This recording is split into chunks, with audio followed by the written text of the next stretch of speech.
flags. Battle the kid, it's white flags. Not on my level where I stand. Got it, I'm shooting a hot hand. Out of the gym, I was locked out. I failed, the kid was a dropout. I changed the game and it's up now. The city, they need me, it's clear now.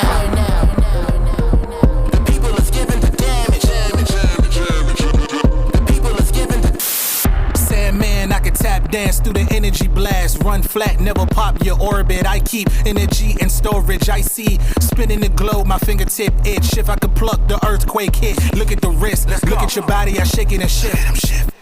Big fish in a small pond, Godzilla with a boot on. I step into your lawn, turn skyscrapers into croutons. Hit the button going high speed, need a megaphone to announce me. I move through the pygmies in the top pick, gotta pick fleas. Sit back, I see, they ain't ready for me. Hot boy still 100 degrees, I cross eyes and I dotted the T's. E&D till I leave in peace. The people is giving the damage. The people is giving the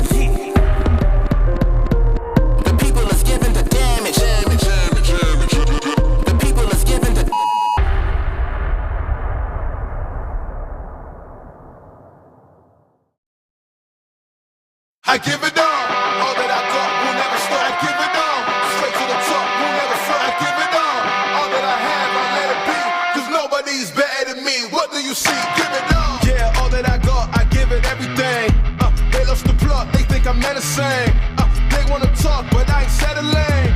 Circle is tight, feeling like wedding rings. Whole lot of globe trotting, man, they don't know nada. Bro, gotta show something to me and go harder. So proper, nah, not that, we sure gotta.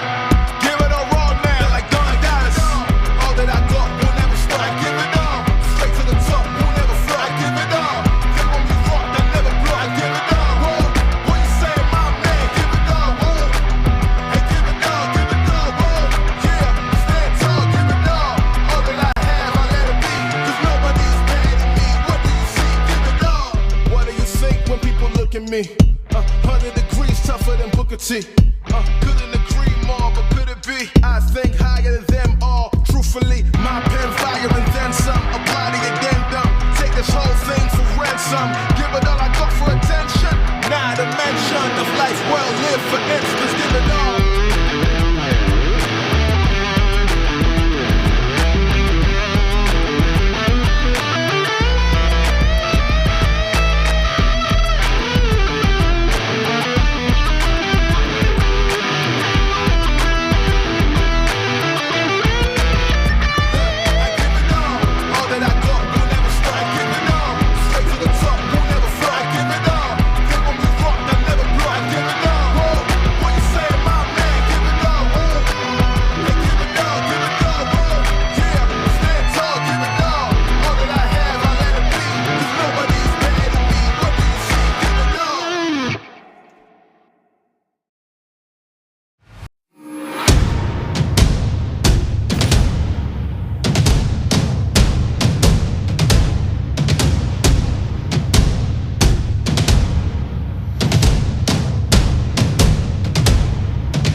Mount Gilead Indians is a season of hope where they want to be spoilers in the Morrow Athletic Conference while also contending for their second ever playoff appearance.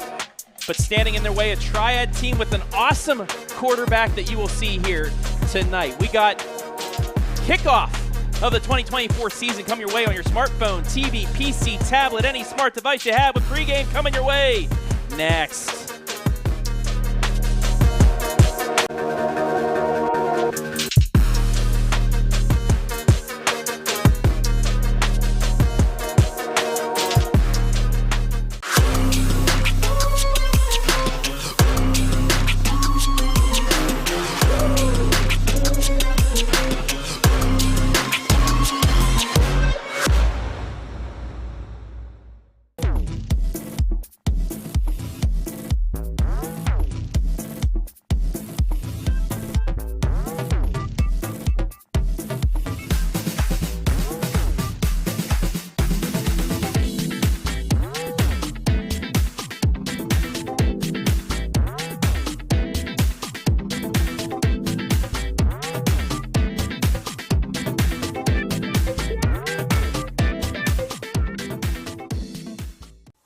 Take a look at all the action from Friday Night Football right here in North Central Ohio with great analysis, highlights, coach interviews, and so much more every single Friday night right here on the OH Report.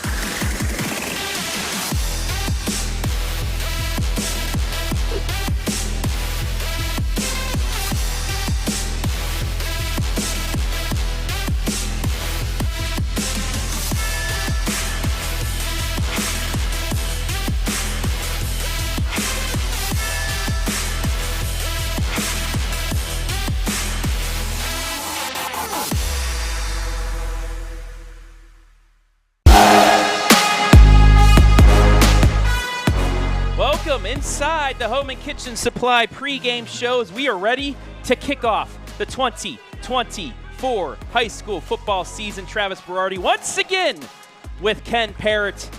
And Ken, it's good to be back, buddy. Dude, I tell you what, this week's weather, if it did get your football juices flowing, I don't know what will.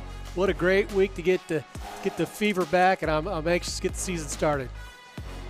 Had some internet difficulties that we had to adjust, but we are on YouTube, so we'll get into our pregame festivities here momentarily. But Triad, they have elected to receive the opening kickoff. And they will get it. And a big hit. Quick cover up. To start things off.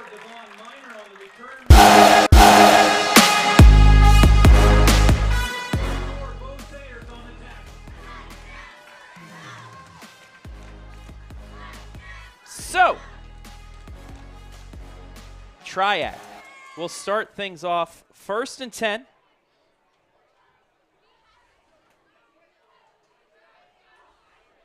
In our Home and Kitchen Supply first down. And the referee stopping things real quick. Somebody forgot a T. That's something you don't want to have out there, especially if you're a running squad, like we will see here in the pregame.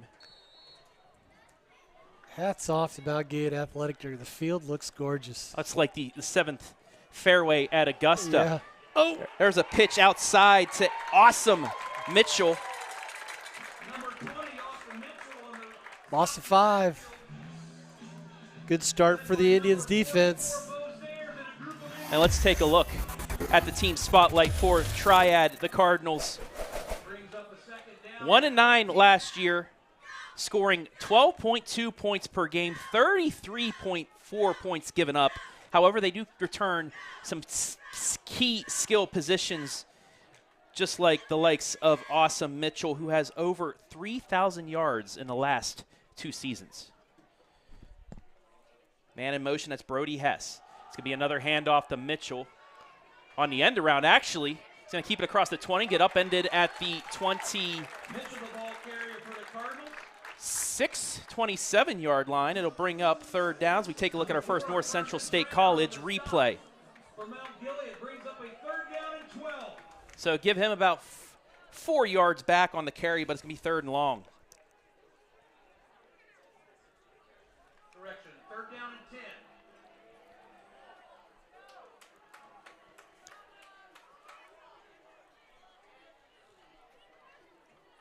Caden Everhart, returning quarterback, will take the snap. He'll look the pass. Has time. Now he's going to keep it himself, and he's going to get taken down. Well, 74. Short of the first down marker. You said 74. That's Cody Mimer. Grabbed him by the arm and brought him down. Didn't let go. Great start by the Indians defense. You couldn't ask for a better start. So a 3 and out for Triad.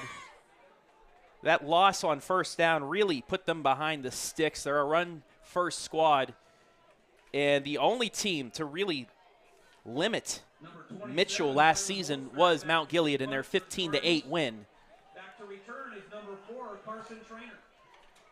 Back to punt, Waylon Holtzberry. Carson Trainer back on his 37-yard line. The punt, it's short. Way short. It's going to get to midfield, cross midfield, and take a stop at the 47-yard line.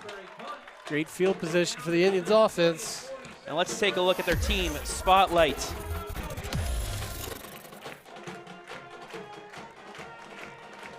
Three and 7 last year, but they were pretty much competitive in every game. 1-6 in the KMAC. Offensively, they rushed for 1,800 yards, passed for almost 900, but they only scored 13.5 points per game, gave up 23.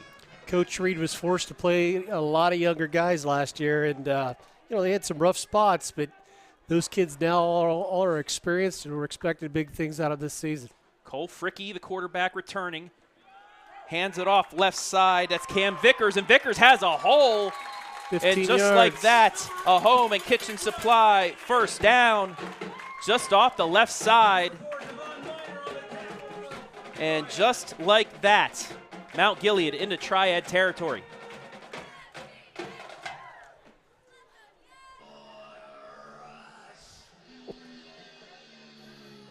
So first down and 10 from the 35, gain of about 18 for Vickers. Fricke under center again. Handoff, Vickers right up the gut, and he's going to get about 4 yards on the carry. Make it second down and 6 as we bring up our player spotlight. And that is the signal caller from Mount Gilead, Cole Fricke.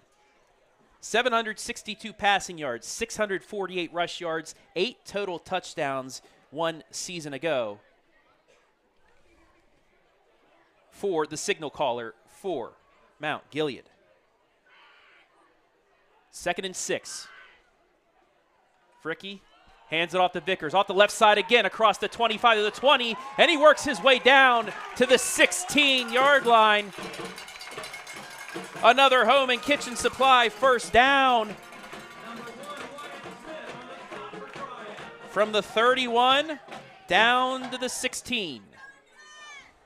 Give him actually the 17, 14-yard gain. First and 10, they can pick up another first down at the 6. Vickers, another handoff, and he's going to get positive yards as he just lowers his 200-pound body ahead. Offensive line is making it look easy right now. And you know what? That's something we saw in glimpses last year, Ken. Like I said, this team was in every contest that they played, only they just couldn't finish. Right, like we talked about before the game. They just didn't have a game where they had 4 good quarters. But with that year comes experience. Exactly. Talked with Coach before the game. He said, we put in some younger players last year because we knew it would help them for this season when we had more expectations. It's going to be a handoff right side now to Vickers. He's going to push the pile down towards the 5-yard line. It's going to be enough for another home and kitchen supply first down. They're going to mark him down at the 5. First and goal. Ground and pound so far here for the Indians this evening.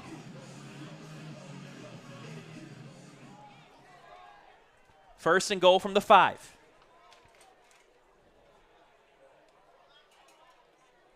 Handoff again. Oh. Vickers met at the line, but he pushes his way towards the end zone.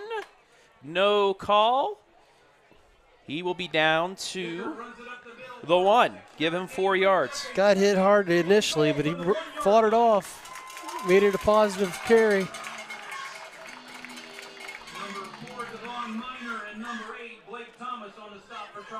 Second and goal from the 1. Guess who it's going to? I have an inkling. Oh, no, he kept it. Fricke keeps it. Fricke, Uh-oh. he lost the ball. Uh-oh. All Wow. of the West Virginia Clemson Orange Bowl. Wow. All the way back. 98 Brody yards. Hess, 99 yards. Wow. Picked up by number 5, Brody Hess, and returned 100 yards for a touchdown for Triad. They act like they're going to bring it back. Let's see what's going on here. Are the refs going to say, I think they may say that forward progress was stopped. Referees are going to. And going to give him a touchdown. He's spotting to kick the extra point. Did Fricke get in? It's a big decision right here for momentum of the game.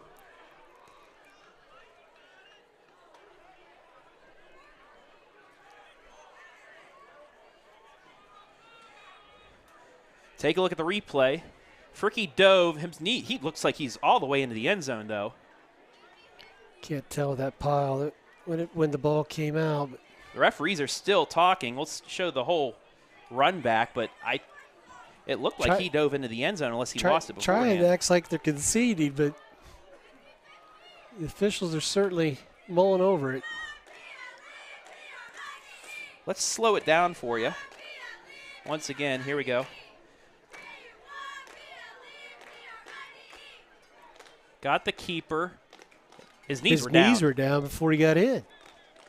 Is his knees across the line? I don't think they have it right yet either. So watch number 9 right here. Takes the snap. And as he got his knees down and reached, then lost the ball. Yeah, honestly, the right call is he's down at the half-yard line. But they're not going to see that. We have an inadvertent whistle during the play before it was recovered. The options go to the team that had the ball. So it was an inadvertent whistle. Wow. Take the points off. How would you like to explain that to Coach Braun at the Triad side? Wow. It's tough, but looking at the replay, it's the right call. It's the right call. Yeah, totally. It was an inadvertent whistle, so there was no play on the field. And they're going to say no play, so we will replay second down. It's tough. Honestly, it is tough for Triad, but at the same time, it's the right call. Correct. We saw clearly his knees were down. He reached. Then the ball came out.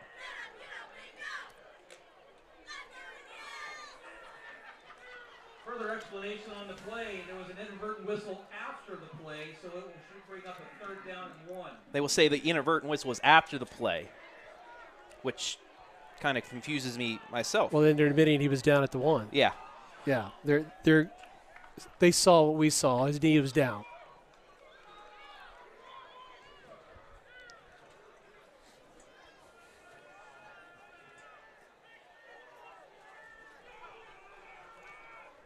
Second and goal. Now they're going to say second down. What is it, second or is it third down? Well, it was first to goal anyways, right?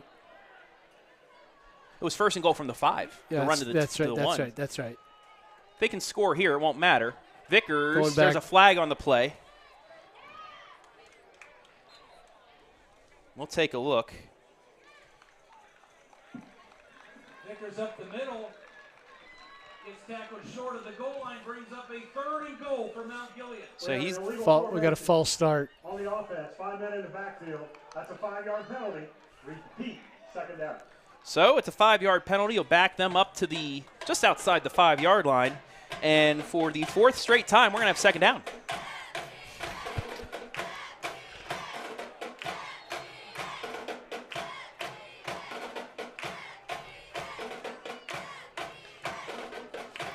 Stick with what got you here.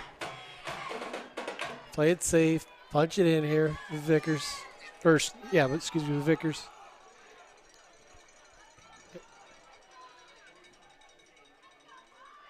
It's going to be a sweep off to the right. Nice and hole. Towards the end zone. Nice dives. hole. Touchdown, Mount Gilead. Nice cut.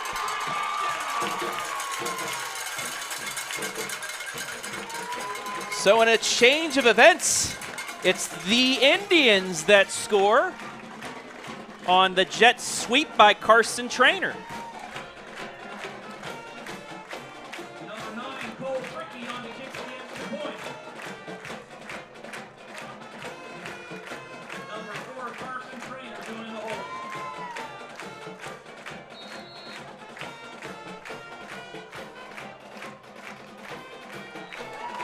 Extra point up. Extra point good. And with 6:08 left here in this opening quarter, the Mount Gilead Indians lead it 7-0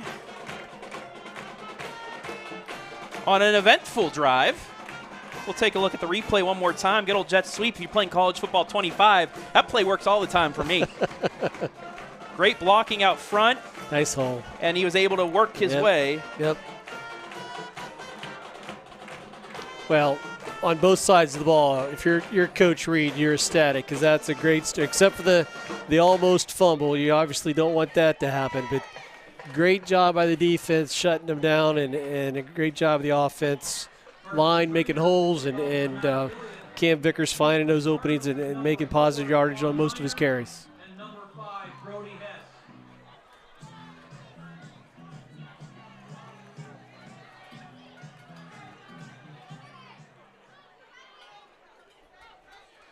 So,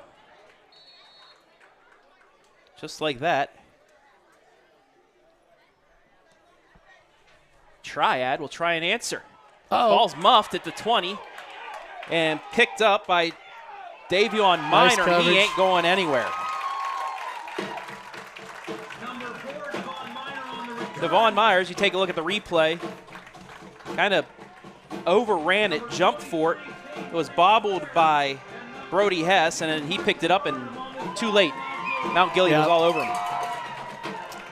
And while we have a moment, let's take a look at our player spotlight for today. And it is Awsom Mitchell.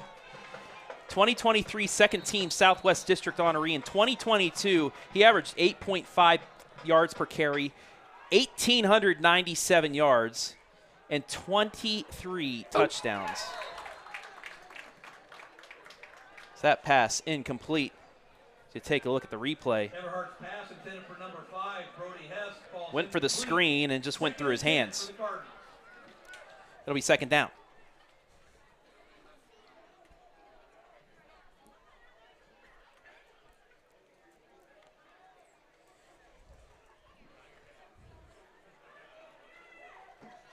Northmore's up 14-0 against Upper already. Another game you can see live and free. Second down. It's going to be a keeper. Everhart. Right side, No nothing going. doing. Nothing. Everhart, the ball carrier. Wow. Loss of one officially. It's going to be third down and 11. By number 24, Trent Ferguson.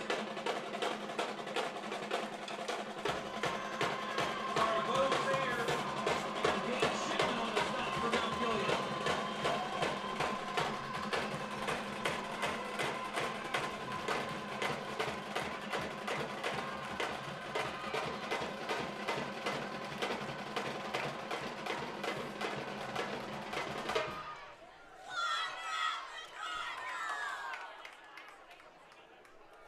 Third and 11 for Triad here as we approach 5 minutes left in the quarter. Looking to pass. He's going to let it go. Has a man for a second. Overthrows him. Almost gets intercepted. It'll be fourth down and another punting situation. That was well guarded there. Yeah, that's not a good choice. Lucky I wasn't picked off. It looked like he was looking for that post pattern, a flag pattern, but another receiver is running down too. Maybe some miscommunication on that path. Because if you don't have that first wide receiver corner, he might be able to make a play on the sideline, but because of the extra defender there, it really mixed things up. So again, pretty much from the same spot they punted in the first possession, Triad will boot it away again. And it's blocked! Oh, big block. Easy 6 here. Got Touchdown, Mount Gilead! Wow, big block.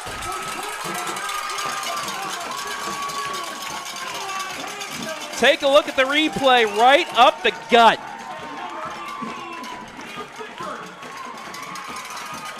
.62. That's Miguel Martinez, the senior, up the middle. And Cam Vickers, who his only carry he did not have was on a touchdown, does it on the defensive end for his first touchdown of the year. And with 5 minutes exactly left here, first quarter, Indians up 13-0, looking to make it 14. Snap down, kick away, it is low and deflected, no good. But we'll take a look one more time at the block punt.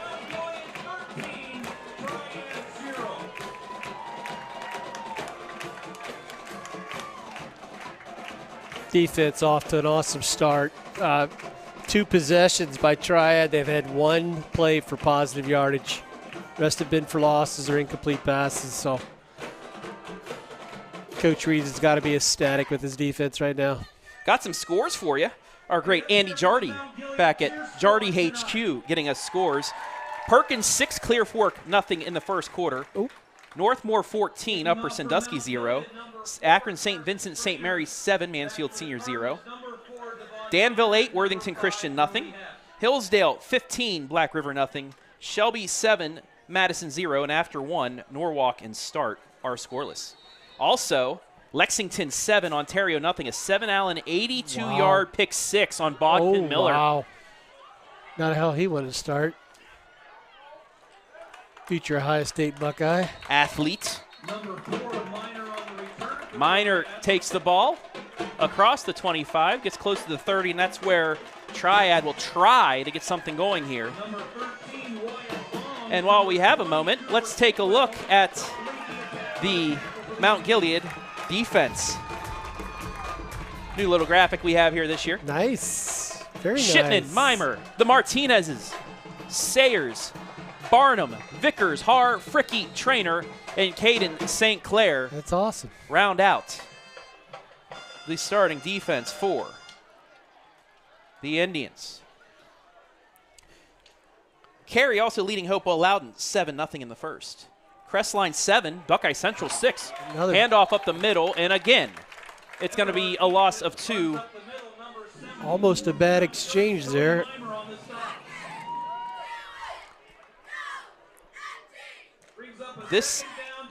This defensive line of Mount Gilead, they're big, and they are getting a push. Yes, they are. If he's trying to fake that on a counter or what he was doing, but it almost fumbled it on that fake.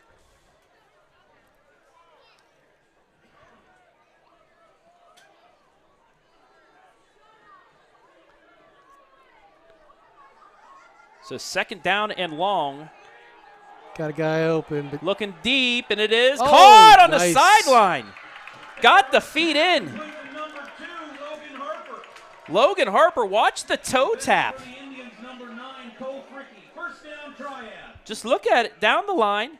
Gets that right foot, gets both feet. That's a catch in the Very NFL nice. as well.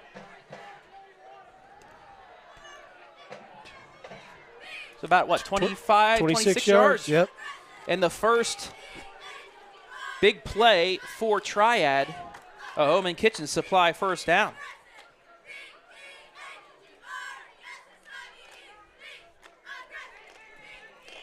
Coming up under 4 minutes left here, opening quarter, 13-0.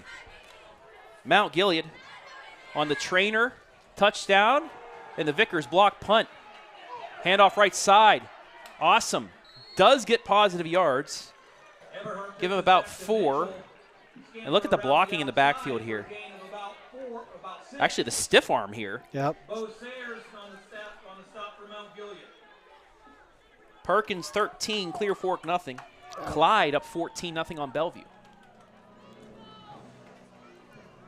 Coming from Andy Jardy, OH Report HQ. Wanted to make a special announcement. The Mount Gilead High School class of 1979 will hold their 45th class reunion tomorrow night at the Endzone from 5 to 7. Make sure you don't go to the senior. Monroeville 7, Lakota 0. 13-0 on the Endzone scoreboard. Actually had some lunch at the Endzone this afternoon. Nice. Great place Yep. to get some grub before or after a game or just whenever. It's a keeper, and he's going to get right back Nothing to going. the line of scrimmage. Everhart trying to throw off Mount Gilead by keeping himself, but once again, that interior defensive line not having anything to do with it. He's carried it 4 times. He's got negative 4 yards total. Third down and 5. I wouldn't say a huge down here for Triad, but a pretty big one if they want to try and get some momentum back. Yep. Everhart looking to pass on the slant. It's Oh, picked picked off! Trainer That's a across hold. the 35. We got a hold, That's a big time hold. but the interception will hold. That was a tackle, actually. We'll take a look at the interception, but it'll be a Mount Gilead turnover. saw the eyes of the quarterback, and there's everybody knew there's the hold right there. Yeah. So that'll be at the 35. He'll back him up to the 45. Nonetheless, nice job. A big turnover for Mount Gilead as they kill any momentum of Triad. You take a look at Coach Reed there. I will say you did see real quick in our pregame show, in our scene setter. During the return, holding, number 51, offense. It will be a hold. First down. But we call this. He was making sure he could keep that open for him, but he was just a little too aggressive. Officially have named this place the Bears Den now on the OH Report. You want to know why? I love it. Under former head coach Paul Bremigen, nicknamed the Bear, one of the most successful coaches in Mount Gilead history. We'll talk more about him when we have some time, but Coach Reed said, let's name it that. Said absolutely. Nice cut. And Elliott Jones absolutely running over defenders there for another Home and Kitchen Supply first down. Give him 13. And it's another Indian first down.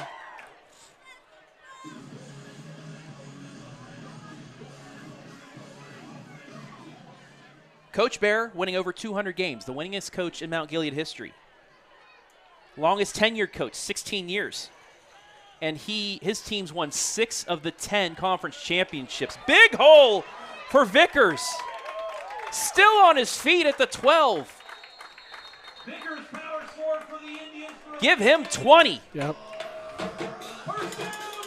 And another Home and Kitchen Supply first down. And Mount Gilead looking like the Mount Gilead in the Bear days. Triad line is just getting outmatched. Their hands are on their hips already. They're gassed. Ground and pound. Yep. Coach Bear would be proud. Under 2 to play here. Running first quarter clock. 1st and 10 from the 11. They can get another first down inside the 1. Snap. Handoff again to Vickers. Working his way down to the 5-yard line. Give him 6. It'll be 2nd down and 4. Stop on the play by number 4, Devon Minor. So a 2nd down and 5 to go. Vickers is out. They're going to give him a blow here.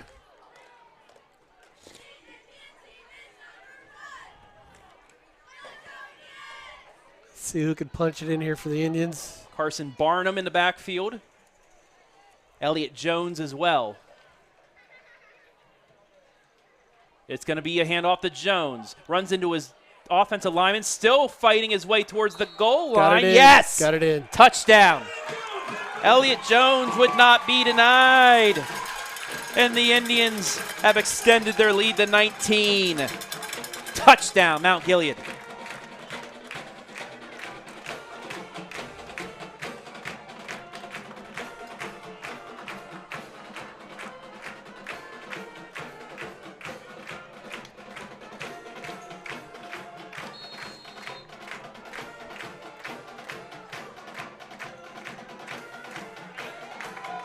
Extra point up. Good. Extra point. Nice. Good. 54 seconds left here in this first quarter. 20-0 Mount Gilead. They scored more points here in this first quarter than they did all of last year against Triad. It's a great start. I mean, you can't complain about anything going on both sides of the ball. New field last year. They went 0-5 at home last year, and they Coach Reed couldn't be happier at this point. On his way, hopefully, to give his home crowd a first home victory on the new field.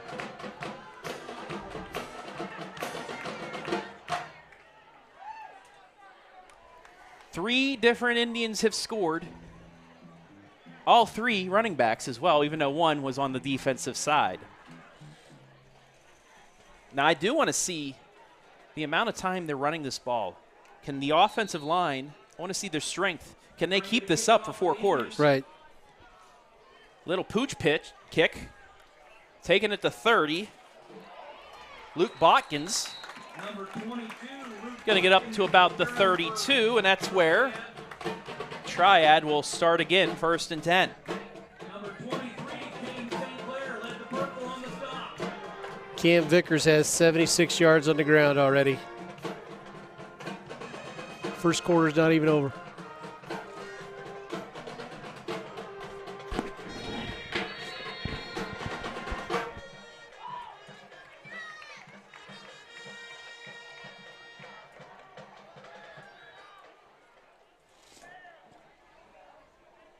First and 10.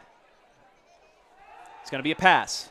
Looking, and he's going to get sacked in the backfield. Tried to stay up as long as possible, but he just could not. Had a guy open here to the left flat, but he just didn't have time to get it to him. Shane Carpenter. Defensive pressure was too much. Brings up a 2nd down and 12.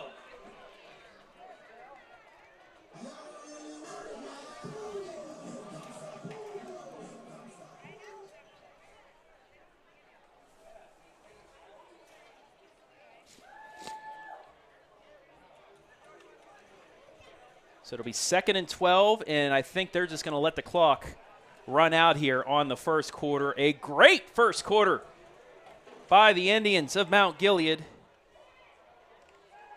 And actually, they're going to get the snap off. They waited to the last second. Quarterback keeper, Everhart, taken down at the 40. Give him 8 yards. It'll be 3rd down when we come back. That's the end of one. Mount Gilead 20, Triad 0. Cardinals will have a 3rd and 4 when we return live and free.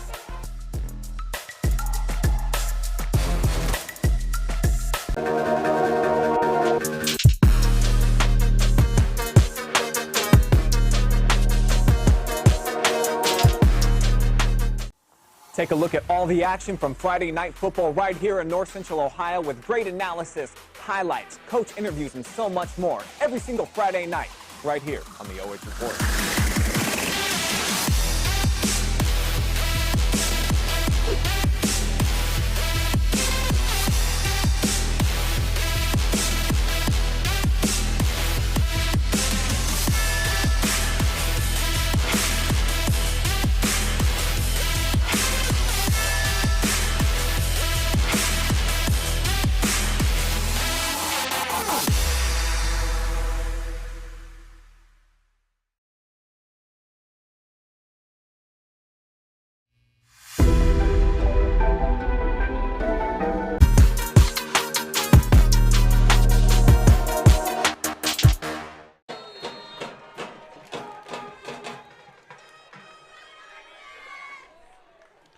Second quarter underway. Looking to pass. He's in a swarm of Indians. He's going to get out of it. Across the 30, 45 down to the 40. And Everhart gets a first down. Scrambled, got out of the pack that was in the backfield. 20 yards. And gets 20 yards into Mount Gilead territory. A big 3rd down pickup there for the Cardinals. First quarter, Mount Gilead Indians, 99 total yards offense, Triad 33. The teachers, the administration, staff, janitorial staff, cafeteria workers, and the busing, please rise so we can recognize our hard-working community members in our 1st and 10 from the 38. Please rise.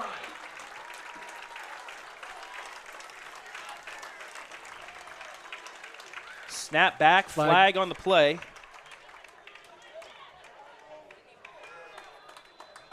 Mitchell's going to get a few yards, but we'll have to see what the flag is.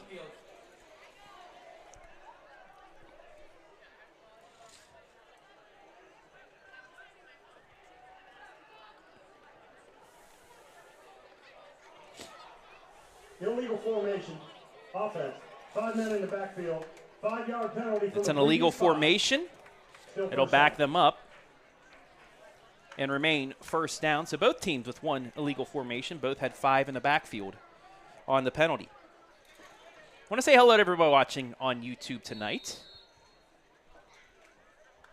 Let us know where you're watching from. Give us a shout out. We'll shout you out right here.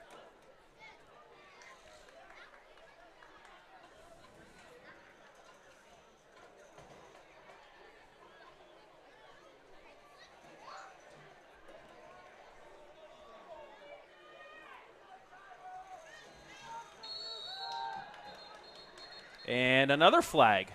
Do we have too many men in the huddle? He should. Dead ball. Yep. Encroachment. Number 79 lined up in the neutral zone. 5-yard penalty. Still first down. So it's an encroachment penalty on Mount Gilead.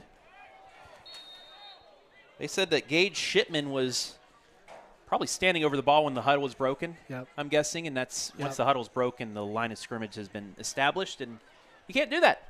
So the 5 yards given right back.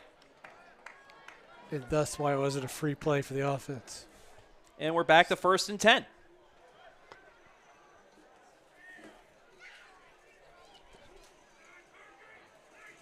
Snap back. It's going to be an option. Left side. That's taken by Brody Hess, and he's going to get Everhart's pitch to number 5, Hess. around 2 the left yards. side For a gain of 2. Bring up 2nd down and 8. Number 32, Carson Barnum on the stop for the Indians.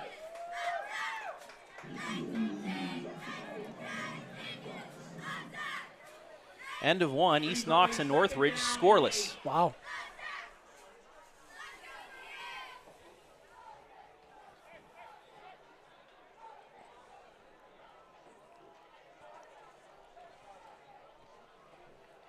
Triad breaking the huddle here. Trying to get on the board, down 20-0.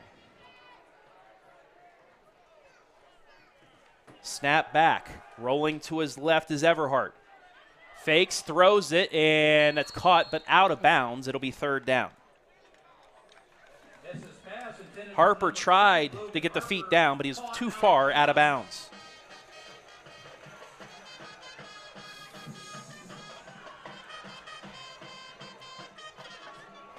Tough to make that pass. You're rolling on the short side of the field. You're going the opposite direction of your arm. And you got a whole lot of purple coming at you. Yeah.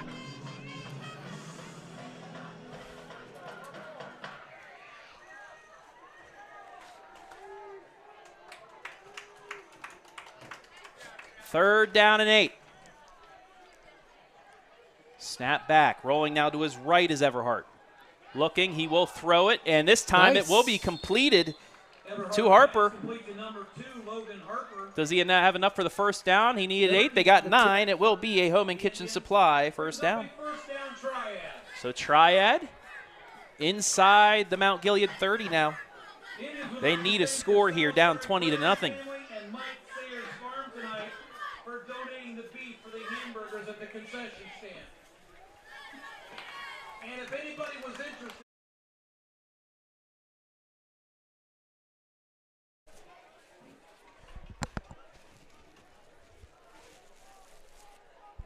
So 1st and 10 from the 27.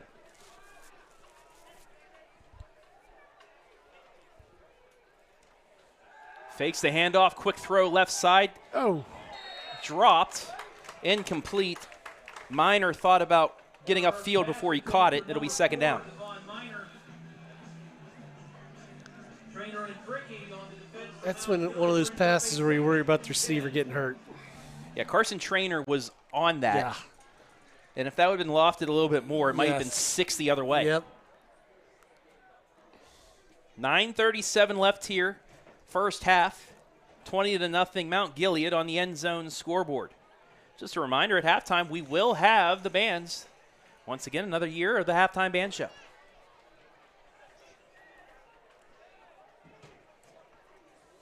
Everhart takes the snap. He's back to pass again. He's going to throw right side. Nice and hit. another nice catch by Harper.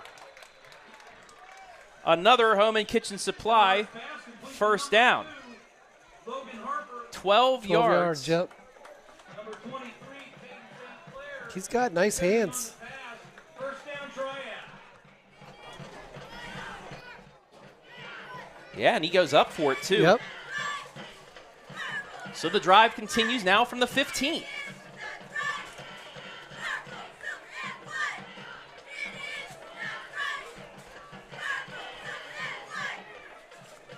First and 10. They can get a first down at the 5.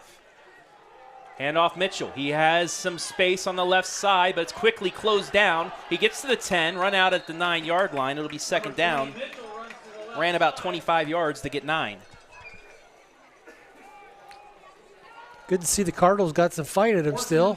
Down 20-0, and they're playing well this drive. Mixing things up. And number 51, Shane Carpenter, wrapping up this time to play. Brings up a 2nd and 3. 2nd and 3. They're officially going to give him 7 yards on the carry. So they gave him the 8-yard line. Everhart with Mitchell sidecar left, 2 wide to the left, 1 very wide to the right. And it's going to be a handoff. Mitchell lowers his head and gets closer to the 15. He'll say he get only a yard, and it'll be 3rd down. Cam Vickers once again on the tackle.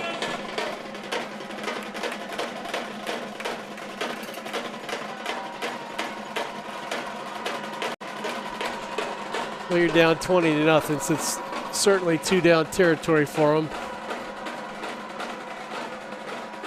Especially with 8:25 left in the first half, Right. and down 3 scores. Right. Mitchell's going to go sidecar right now. 3 wide receivers bunched to the right. Everhart takes the shotgun snap, hands it to Mitchell. He's going to go to the left side. He's going to get hit, and he's going to keep his feet, get towards the end zone. Touchdown. Touchdown! Triad's on the board. Mitchell kept his feet, went 7 yards for the score, and Triad now on the board. It's 20-6.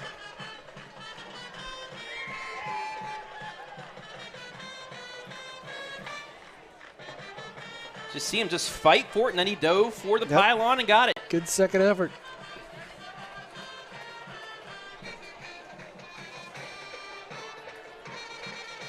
Number 27. Holtzberry attempted the extra point. The extra point, number 14, Aiden Everhart to hold. Awaits the snap. It's down. Kick is away. It's blocked. The extra point is blocked. So the score will stay 20-6 as we take a look at the replay of the block. Who got it? Mount Gilead 20, Triad 6. Right up another great push there by that interior line. 20-6 the score here. 8:10 left. And we still have some keys to look at, so let's take a look at the keys to victory here, brought to you by Home and Kitchen Supply. First for Triad. What have they been able to do? What have they been able to do? Keys to victory, establish the run. This drive they had. Yes. Other than that, no. And fill the gaps. Haven't been able to do that defensively either. No. There's purple at every gap.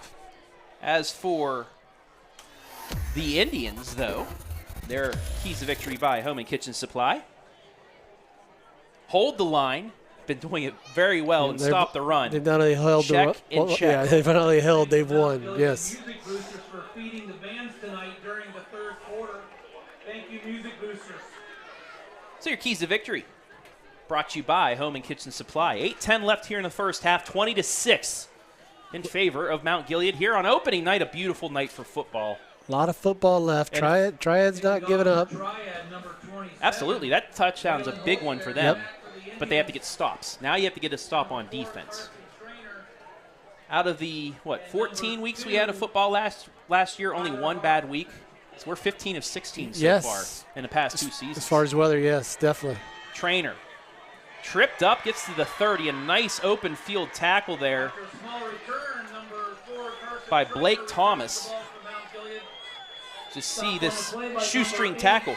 Blake Thomas for Triad. And it'll be first. I've got Fricke for 0 passing attempts so far, but they haven't needed it. I mean, the ground game's been phenomenal, but definitely different than what we saw last year out of the offense so far. And that might be just a better established offensive line, better running backs that they have, or more established, I should say, because they're the same. But 2 wide to the right. But Fricke's going to hand it right up the middle. And again, the bowling ball that is Cam Vickers gets a couple yards. For a gain of about 3.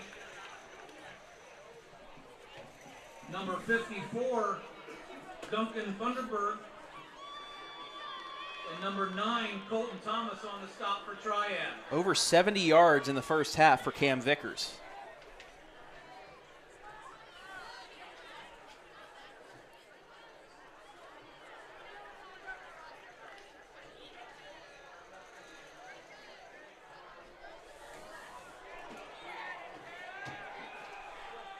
2nd down and 6.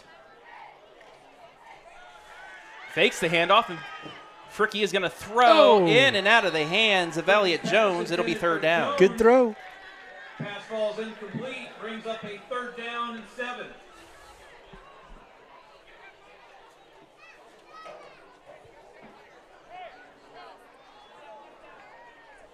Northmore, 28-0 on Upper Sandusky.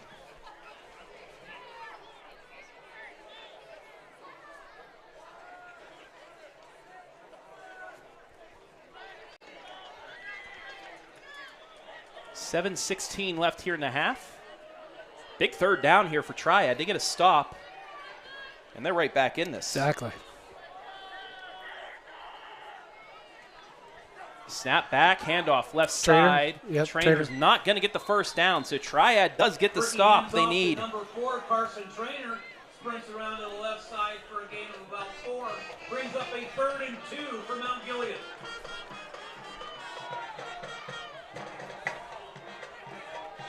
Coach acts like he's going for it. Trust the offensive line. There you go. Big play 2 here. yards to go. He thinks, hey, we can get 2. Yep.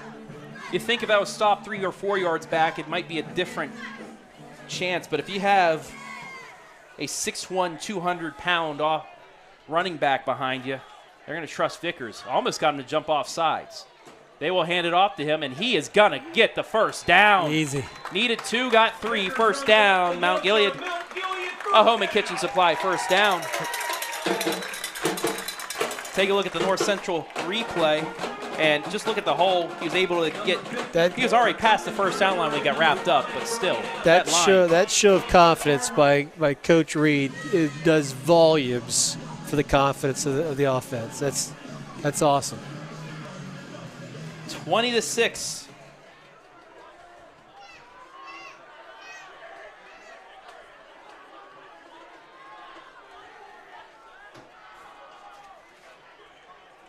Fakes the handoff. Fricke looking to pass. Avoids one tackler. Nice dumps juke. it down. And it's going to be maybe 2 yards for Vickers. Number 18 for a short gain. But he avoided the sack here. As you'll see on the replay.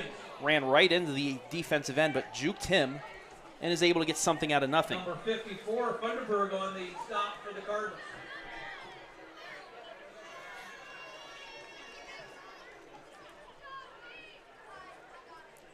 Second down and 8 from the Mount Gilead 44.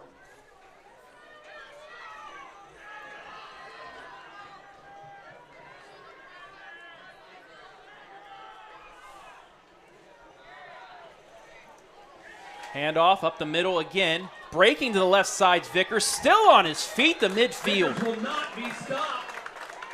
Brings up a 3rd down and 1. And just like the PA announcer to our right, Vickers could not be stopped. Once, twice, 3 times, and he still gets up to make it a 3rd and 1. My scout tells me Northmore's now up 34-0. Might have a running clock there. Yes. Right up the road, North Bloomfield Township. 16-14. Danville leading in the 1st. Shelby up 13-0 on Madison in the 2nd. We'll get you some more scores after this run. Courtesy of one Andy Jardy. Vickers, oh, what a hole. Still on his feet down to the 37-yard line. The 38. 11 yards. Another Home and Kitchen Supply 1st down.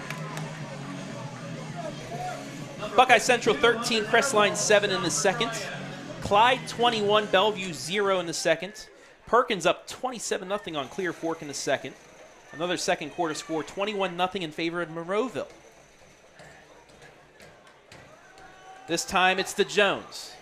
Cuts back to the 30, inside the 30, and works his way down to the 25.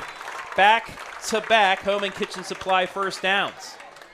Jones on the carrier up the middle for an Indian 13 yards on the carry. Bucyrus and Riverdale scoreless at the half. Hillsdale 23, Black River nothing in the 1st. Orville 17, Worcester 6 in the 2nd quarter. Triway 7, West Holmes 0 at the end of 1. Fricke under center once again. Hands it right up the gut. Carson Barnum gets to the 21. Give him 4. It's second down and 6. 32, Carson Barnum up the middle for Mount Gilead. Plymouth 14, Oberlin 0 in the second. And we already had this score end of 1. East Knox and Northridge scoreless. Once again, thank you, Andy Jardy, back at Jardy HQ, keeping us updated on scores from around the area. We approach 3 minutes left in the half. 20-6. Mount Gilead looking to answer the score from Triad. Fricke's going to pass. Rolling out to his left. He's going to go for the end zone. Has a man. Oh! And just behind the reach of Tyler Haar. It'll be third down. Saw him roll out, but he was just a little bit behind. Wyatt Smith on the coverage for Triad. Looks like he jumped a little early, too. Going up for it. That'll make it third down and 6.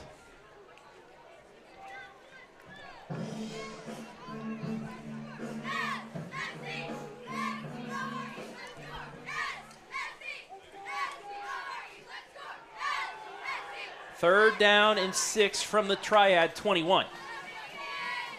Man in motion for the Indians. It's going to be a handoff to Vickers. Vickers lowers the head and gets down to the 17. Give him 4 yards. Needed 6, got 4. Number 14, on another 4th and 2. and 54, Duncan Where are they going to go here? Vickers has 13 carries already. Well, every time I've predicted Vickers again, it doesn't happen, so I'm not going to guess this time. See what Coach Reed has up his sleeve. I'm going to wait until after this play to say what I'm going to say because I don't want to jinx. So we'll just hold. That's safe. Also, the people listening in the ticket booth and the concession stand probably don't want to hear this anyway. We're going to get a timeout. Coach Reed did not like what he saw, so with 2:09 left, we will have a time out here. That's our first charge timeout. So this gives me a chance to talk about the Bear, actually. Coach Reed, it's like, let's reference the stadium as the Bears' Den. I'm like, okay, why? Former Mount Gilead coach Paul Bremigen was named the Bear because of his physique and deep gravel-like voice. Maybe the hat he wore on Fridays that resembled that of Bear Bryant of Alabama. He is by far the winningest coach in Mount Gilead history, winning over 200 games in his career.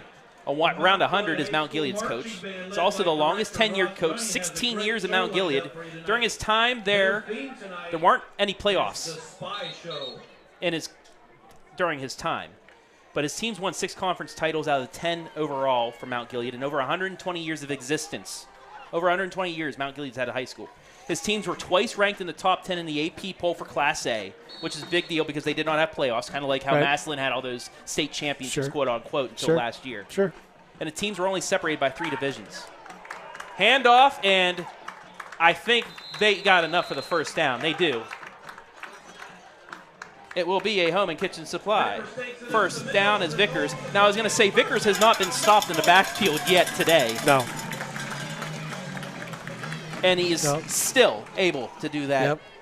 Home and kitchen supply first downs. We're under 2 minutes to go. So, yeah, why not call this That's awesome. the Bears' Den? I agree.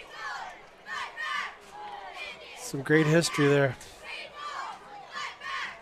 Or call it Growing up, Paul Bear Bremigen Field, something like that. Growing up 7 miles up the road, I heard that name often. Growing up.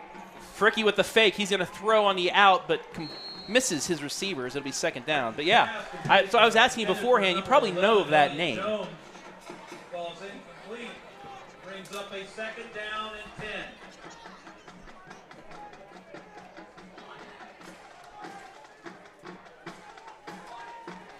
Will Mike Reed be the next Bear at Mount Gilead? Got a long way to go. But he definitely has the enthusiasm of the program on his side right now. It's great to see. Great coach. Always love talking with him. It's going to be a jet sweep left side once again to Trainer. Yep. Going to get down to the 7-yard line. Around the left side for Mount Gilead. Close to a first down. It'll be third down and short. Second time they ran the jet sweep, this time to the left side, and he's able to get the corner and get some yardage. 3rd and 4, and you got to think if they get 1 or 2 at least. Yeah, definitely. Yeah. Coach Reed is such a likable guy. I mean, absolutely. He's kids love him, fans love him. The culture here, it's just changed since he's taken definitely. over. There's a handoff left side and into the end zone. The bowling ball knocks down the pins for the score. This time it's Elliott Jones. When you have 6'1", 200 and 6'1", 170 as your top 2 running backs, I mean, and you won't see it on the screen yet because it's still early in the year, but the new LED lights here, they flash like a college stadium when they score touchdowns. Yep, I thought I was having a stroke or something with the way the colors were flickering, but no, it's the lights.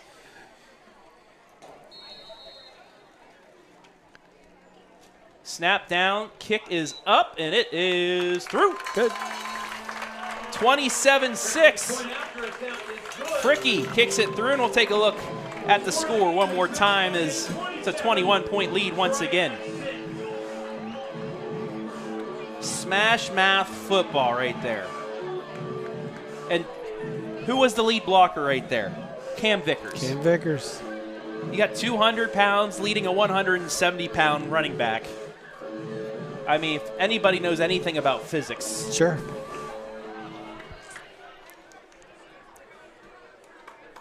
While we have a moment, let's say hello to everybody. Tony, everybody on YouTube. K-Mac Plus, Mason, who is a graduate of Mount Gilead High School. Laura Brown, go Mount Gilead, proud aunt of Wyatt and Olivia Long. Had Olivia during our hype video stuff. Debbie Lim, I'm a Mount Gilead alumni, but my kids are Triad alumni. Well, mom's getting the last laugh right now. Christy Morgan, Shane Carpenter's family in Upper Michigan, go Indians. And Trevor Horn watching from North Carolina. Nice. Go Indians. Thank you all for watching here tonight. And also, we'll get this back on Facebook after the game. Kick's going to go out of bounds. That'll be a K-Mac Trav still in penalty. University of Cincinnati? Is he yes. done? Yep. Yeah, K-Mac Plus. Yep. Mason down there at Cincinnati. I don't think they're on WVU's schedule this year, so they won't be getting a loss like last year. We were talking before. Mountaineers, big one. Big one next Saturday. Yes. Big noon kickoff against Penn State at home. And I got to call a soccer match at 3, so I'll only be able to watch the first half. Ouch. Oh, don't worry. I'll have my phone on there. The team is elected to take the ball on the 35, first down. Well, hopefully it's not over for you by the first half. Another score from a game we're doing tonight. River Valley 6, Ashland nothing in the first quarter. Ooh. That's a unique matchup for a non-league schedule. Update from Jardy Berman back at headquarters. First down, and we have a stoppage. I don't know what it's for. Maybe equipment malfunction or whatnot. Anyway, we'll get back to action here with 1:26 left in the half. 2 wide receivers to the left. Logan Harper to the right, who's been making some plays for Triad. Big reason they scored their first touchdown. They're going to look his way. They're going to go for him, and it's going to be over the head. Great defense there by Cole Fricke. Really did not allow him to get any separation to get the catch. That's really good defense, too, there, Ken. Stayed with him, didn't fight with the arms. I was a little concerned. And actually looked like it could have been offensive pass interference a little bit there. But that was great defense by the quarterback. I was concerned he gave up inside position there at first, but, yeah, you're right. It's great coverage. He had him right where he wanted him. Yep. That'll be 2nd and 10 now from the 35.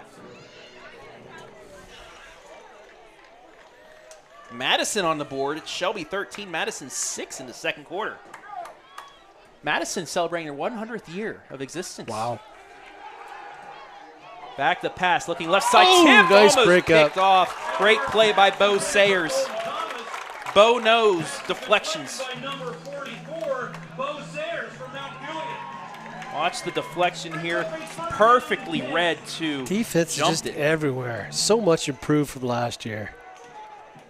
3rd and 10. And now if you're Coach Reed, if they get a stop here, you call timeout, try and get a possession. I see him by himself walking off down here by the 30-yard line, maybe thinking about it. One of his former players from Highland.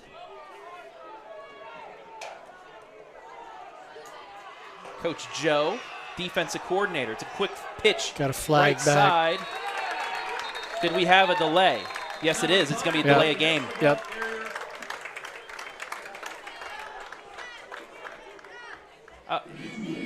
The play doesn't count. I'd say, is he able to decline it? It's a dead ball. That's what I thought. Yeah. Dead ball. It's got to be dead ball. So they'll back up 5 yards, and it'll be 3rd down and 15 after the stop. Coach Reed wanted to double check with that back line. That's another thing. He might be back here to run out and call timeout to that back line. Well, did any time come off? Because technically time should be put back on. Yeah. I see the referee looking back at the clock right now. Both referees are looking. I think they're just going to... Gonna let it go. Wait, we have... The referee is going to get it changed. Yeah, he's going to do it.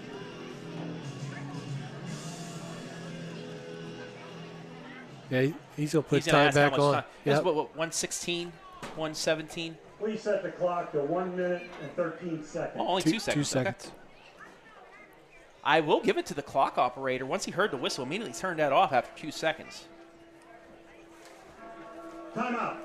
Triad. And now Triad will call a timeout with 1:13 left. 3rd and long, trick play. Hook and lateral action, little reverse maybe.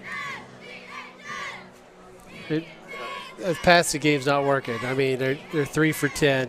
It's struggling right now. They've had 2 nice receptions to Harper. That's been it, basically.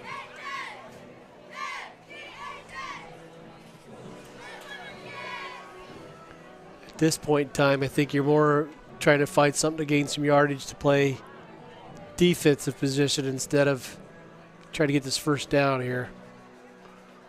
I mean, obviously they want the first down, but you're thinking if Triad was just going to run it and punt it, they would not call timeout. That's true. So you're true. That's true. You know, that's true.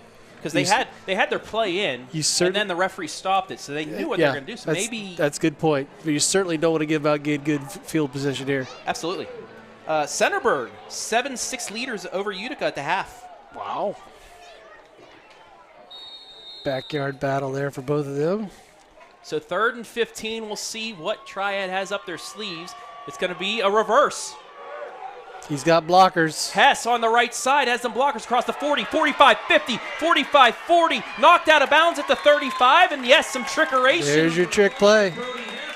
37 yards and a Hoban Kitchen Supply first down. I think they missed a block in the back here. Yeah, they did right there. I saw it, but...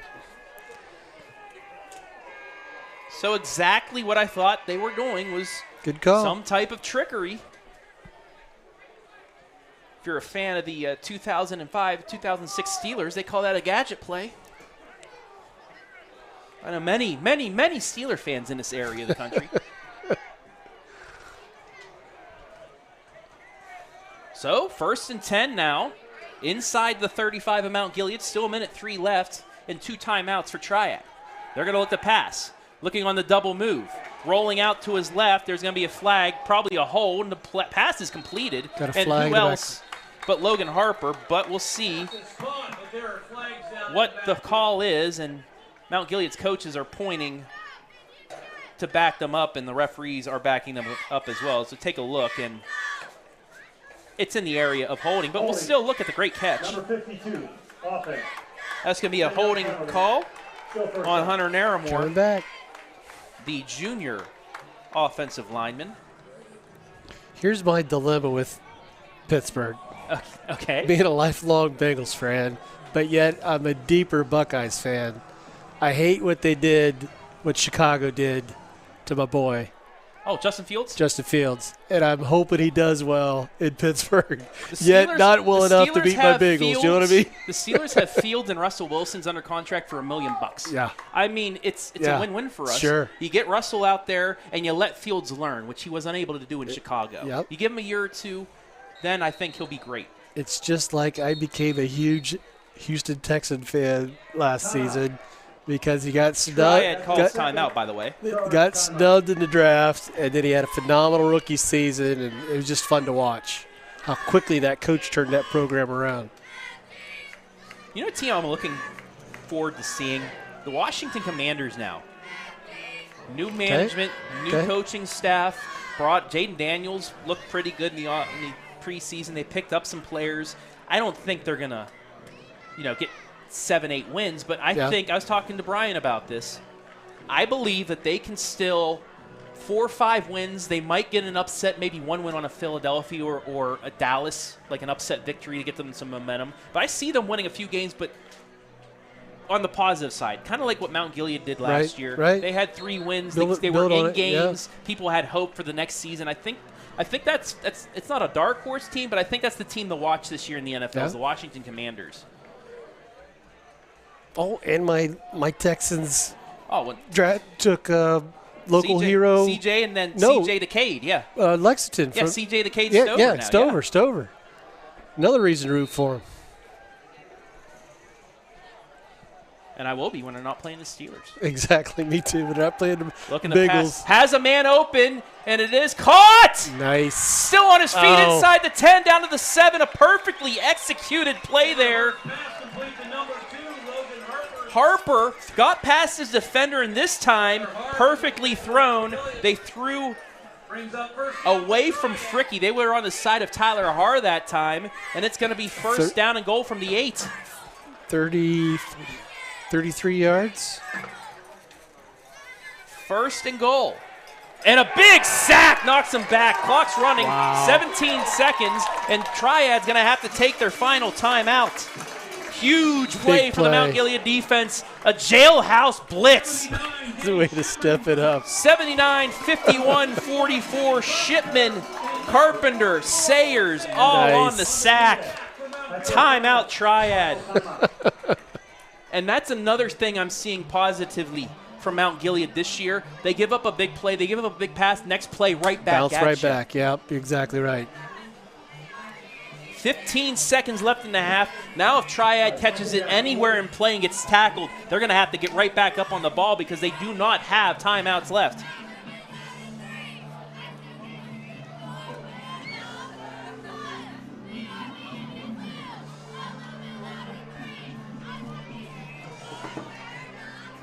Heather Simon, Davon Simon's mom here. Go Indians. Also, Christy Morgan, thank you, OH.REPORT, for making it possible for all of us to watch the games. We're going to have all 5 Mount Gilead home games. Also, their game at Northmore, maybe another one. And we're going to have 3 volleyball matches. So we will be here all season long. And hopefully we'll get the Facebook thing situated and be on Facebook next time live. But we're at least on YouTube. And I know we're on in the ticket booth in the concession stands. So, hey, all watching in there to those volunteers. Looking to pass. He's going to get sacked, and that might just end the half. That's it. 7 seconds, 6, 5. They're not going to rush in time. 3 seconds, 2, 1. That is the half. They're not set anyways. Yeah. Flags on the play. They weren't set. We'll take a look at the sack.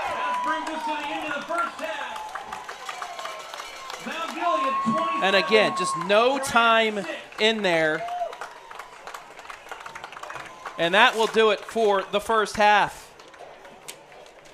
Mount Gilead, an impressive first half of play to start the 2024 season. They lead Triad 27-6. We'll take a quick break. When we come back, it's that time, folks. That halftime band show coming your way, live and free on opening night.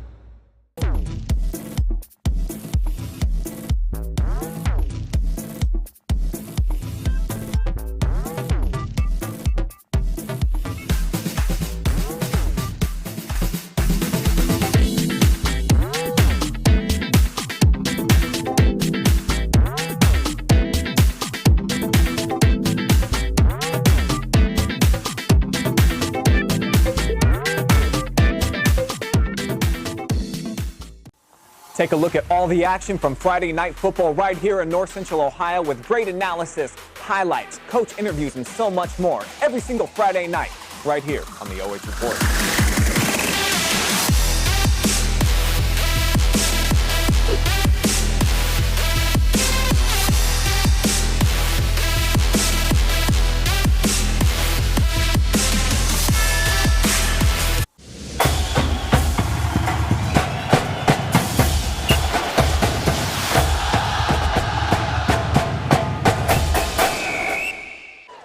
Tonight's show is titled Love and Fire and tells the tale of a tragic love story. Our first song was released in 1980 by Pat Benatar and was the second single from her album Crimes of Passion. This song tells the story of a girl playing hard to get and saying, "Come and get me. Here is Hit Me With Your Best Shot."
Our second song of the night was released in 2003 by Grammy Award winners Beyonce and Jay-Z.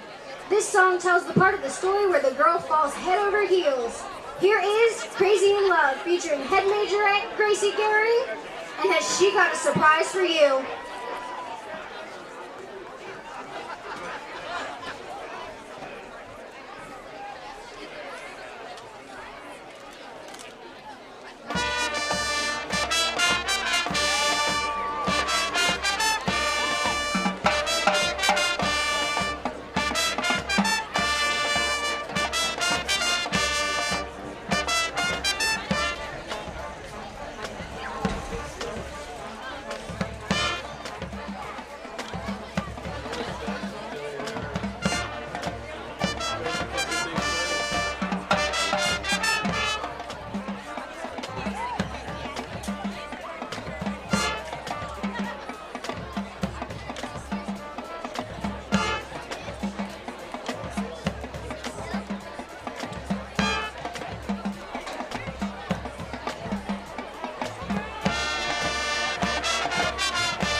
line by the mother monster herself, Lady Gaga.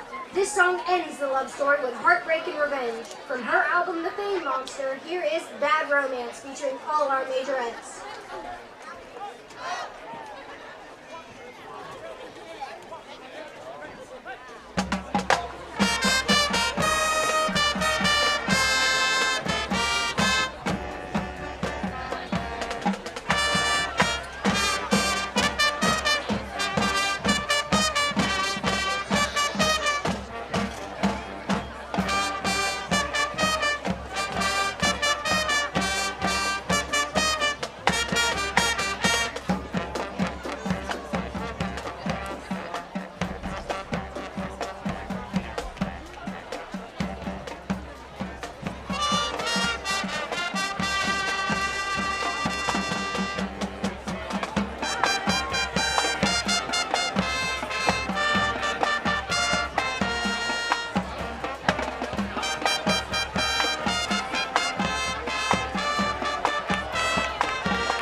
It's halftime with the Mount Gilead Marching Band. Under the direction of Ross Runyon and Assistant Director Abby Stepp, tonight the band takes you on a journey of espionage as they bring you the iconic music of spy movies. We begin with an agent who is known as the International Man of Mystery. The title of the song is Soul, Bossa Nova, but it's better known as the theme from Austin Powers. Yeah, baby!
So behave.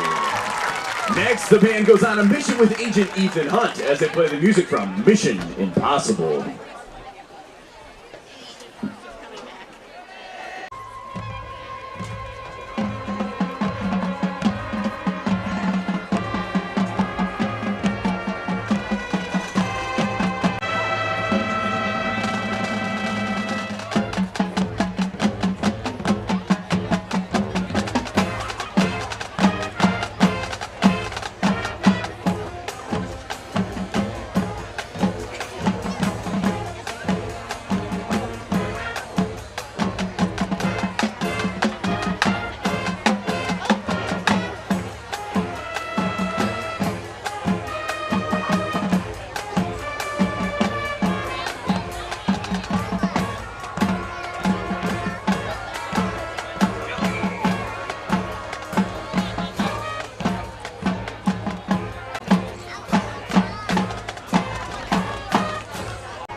To close, the band heads to London to get their mission from MI6 and enjoy a martini, shaken, not stirred.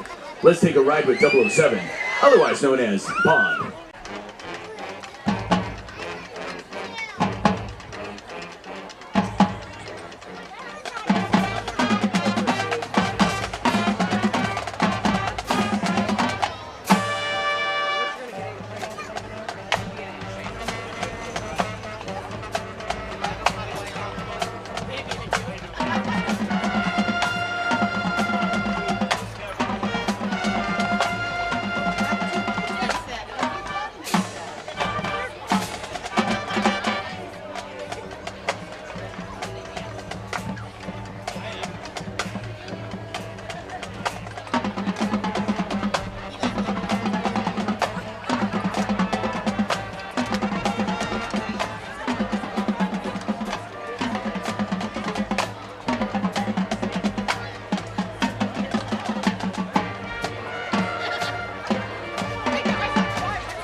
The music of spy movies by the Mount Gilead Marching Band. Thank you and go Indians!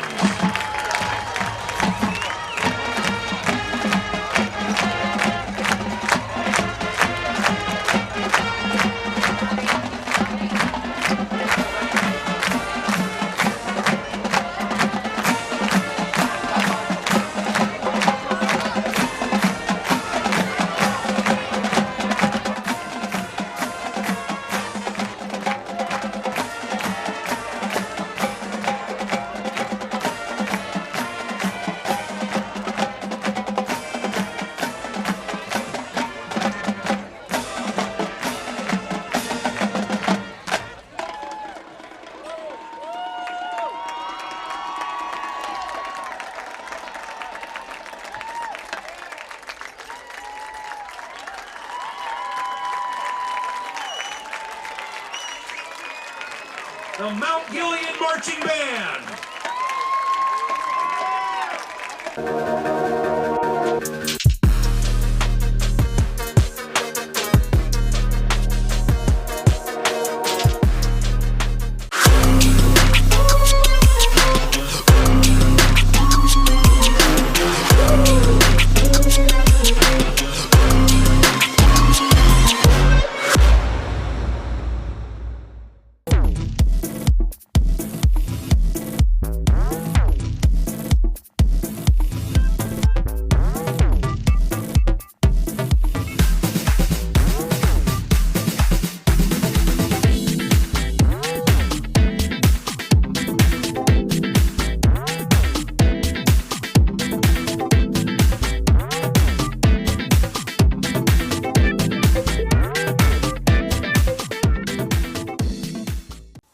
Take a look at all the action from Friday Night Football right here in North Central Ohio with great analysis, highlights, coach interviews, and so much more. Every single Friday night right here on the OH Report.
Back here in the Home and Kitchen Supply halftime show, where your score at the break 27-6 in favor of the Mount Gilead Indians. Travis Berardi back here with Ken Parrott. And Ken, let's take a look at those halftime stats brought to you by Home and Kitchen Supply. Mount Gilead 13 first downs to 7. Well, Triad, most of those first downs came in that one touchdown drive for them. 80 passing yards for Triad. Again, most on that one drive and chunk plays that they had. Only 2 for Mount Gilead. They don't need it because they had 166 rush yards in that first half for 168 total. 81 rush yards for Triad, 161 total. They do have the turnover, also a block kick. No turnovers for Mount Gilead. Mount Gilead 1 penalty for 5 yards. Triad 3 for 20. 160, when you look at that, you think, oh, Triad's been moving the ball. Chunk plays. Wow. Five chunk plays pretty much got most of those yards. Right. And, you could talk about Mount Gilead's offensive and defensive line being the dominator of this game, which they are. If you're the coach at halftime and you're talking about things to work on, you've given up some big plays, maybe that's something you talk about. But honestly, every big play they gave up, like we talked about, Mount Gilead answered. They had sacks, they had stops and whatnot. So the stats are even, but the game is certainly not even at all. The score's not even, and the offense and defensive line, Mount Gilead, are definitely dominating. Yeah, they've been controlling definitely the pace of play here tonight. You know what a cool thing is going to happen here? If Mount Gilead scores, we're going to actually get to see the lights. Sun's gone down, the lights are out. So that's a cool thing. Also, you know what else is cool? We're back with the Friday Night Pigskin tonight, 11:30, new, improved, bigger than ever. We're going to have 11 highlights. 7 live games, 2 highlights from tonight, and highlights of both games that were played yesterday. Galleon's big win over Winford, and then Crawford as well. Colonel Crawford just ran Hannibal River back down to the High Valley. It was a butt kick, and I was there, yes. It was an impressive display on both sides of the ball by Colonel Crawford. They are very strong. And also Galleon. We had questions about Winford. Thought, hey, Winford, they got a chance of doing some things, and then Galleon just completely impressed me with their big win. Yeah. Triad, they wanted the ball to start the game. They will kick it away. Trailing by 21 here as we are about ready to start half number 2 on opening night. Beautiful night for football. I was talking about it in the first half. 15 of the last 16 weeks that we've covered football have been beautiful. We had the big rain out in week 10, but we were comfortably in the press box at the Castle. But other than that, we've had some great weather for football, and it's continued here. It got a little bit warmer the last couple of days, finally back to August weather, but it wasn't too hot, and, it's just been perfect so far, and perfect for Mount Gilead as we start third quarter action. Cross the 30, cross the 40, cross midfield. Wow. 30, Trader. 20, can he get there? 10, 5, he's pushed into the end zone. What a way to start the second half. And there go the lights.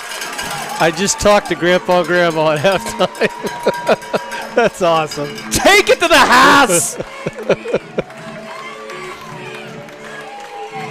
Wow.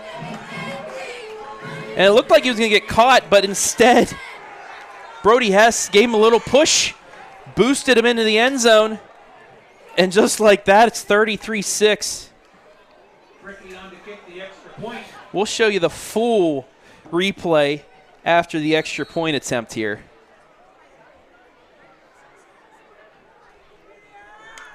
Snap down, kick is away, and it is off the crossbar. No good. One more inch. 33-6 is the score, but my goodness. What a way to start. Where do you start at? That's at the 19. That's an 81-yard kickoff return. And that might just be our call of the night tonight, too. That's a top play nominee. I'll tell you that. Definitely.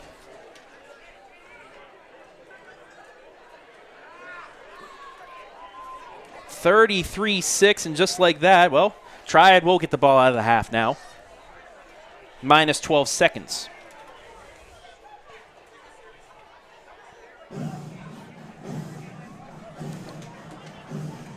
$81. We'll give him an extra yard. Give him 82. Carson Trainer.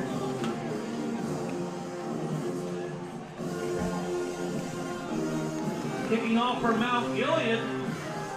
Grandpa used to be the head coach here. Number 4, Carson Trainer. Got to be proud at that. Yep. And now the man who took the kick back will kick it away. Medium length, takes a bounce, and will go out of bounds for the second infraction of the night. Let's watch it one more time. Look at just through the line and then got a big block on the kicker too, legal block. Thought he was going to get tracked down, but tried to push him out of bounds, didn't work. Yeah, decided it wasn't worth diving for the ankles, so gave him a nice little push. Receiving team is elected to take the ball on the 35-yard line. First down. So Triad will take it at the 35, and that's where they will start, 1st and 10.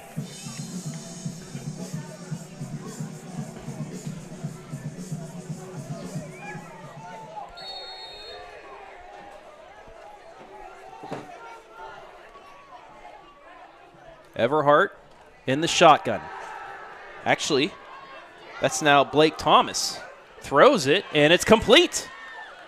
And who is it? It's Everhart that made the catch. Number 8, Blake Thomas. Okay. So it's a Home and Kitchen Supply first down. Blake Thomas now throwing to the former quarterback that was in. Caught it right at the first down. Sticks. Got an extra yard out of it. 11 yards on the gain. Another first down.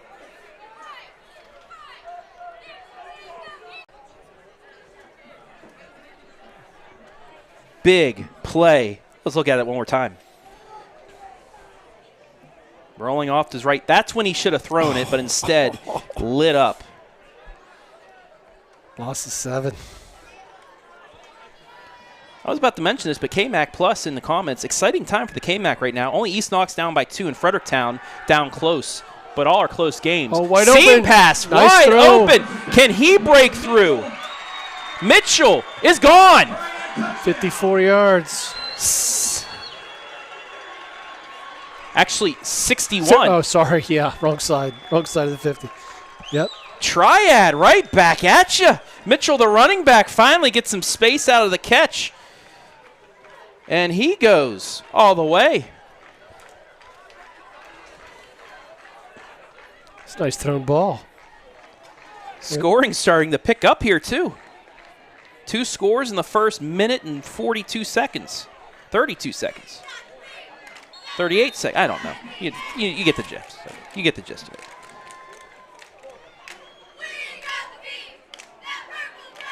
Snap down. Kick is blocked again. And we're back to where we started to start the second half. Point after attempt, no good. And again, I thought it was the one who was in the back that got the elevation. It wasn't. It was the first 2 guys that got through.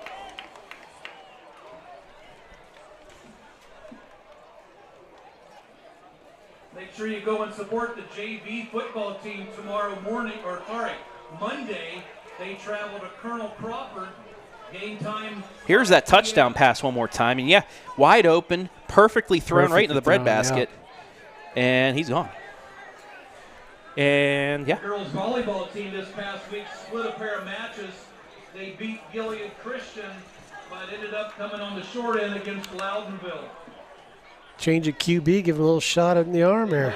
No offense. Now the question is, can they match starts at 4:30, and they go to get a couple stops Knox on Thursday.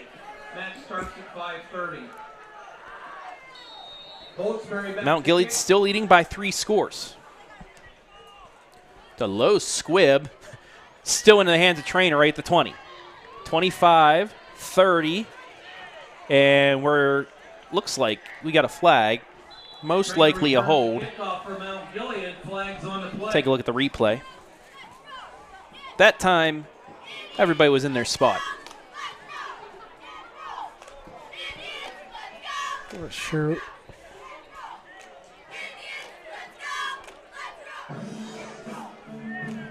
Calling out on Triad? No, they're backing up. They're backing up. Okay. I thought they were talking to Mount Gilead squad there. So it'll be first down from the 20. There we go. Receiving team, 10 yards from the spot of the foul. First down.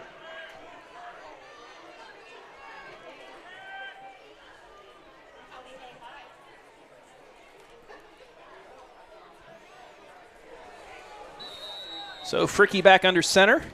First offensive snap of the second half. And it's going to be to the left side. That is Elliott Jones. Give him 4 yards. It's 2nd and 6. And that's the name of the game tonight. It doesn't matter how much they've gotten. They have gotten positive plays every offensive play they've had. Yes, definitely.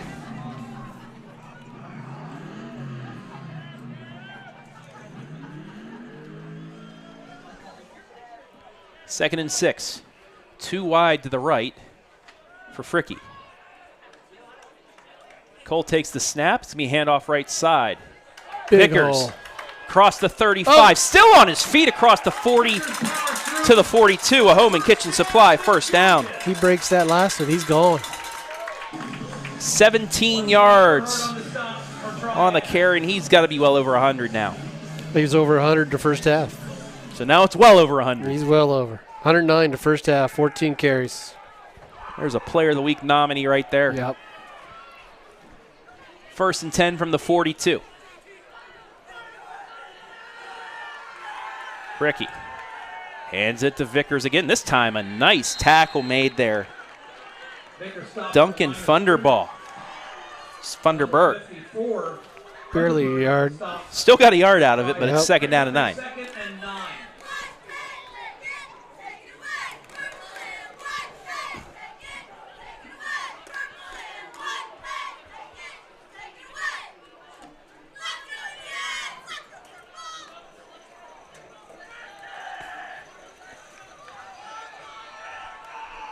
Second and 9, coming up on 8:30 left in the third. Fricke looking over to the sideline. Gets the play. It's going to be a jet sweep. Trainer. He's going to get 4, maybe 5. Give him 5. It'll be 3rd down and 4. That exchange concerned me there.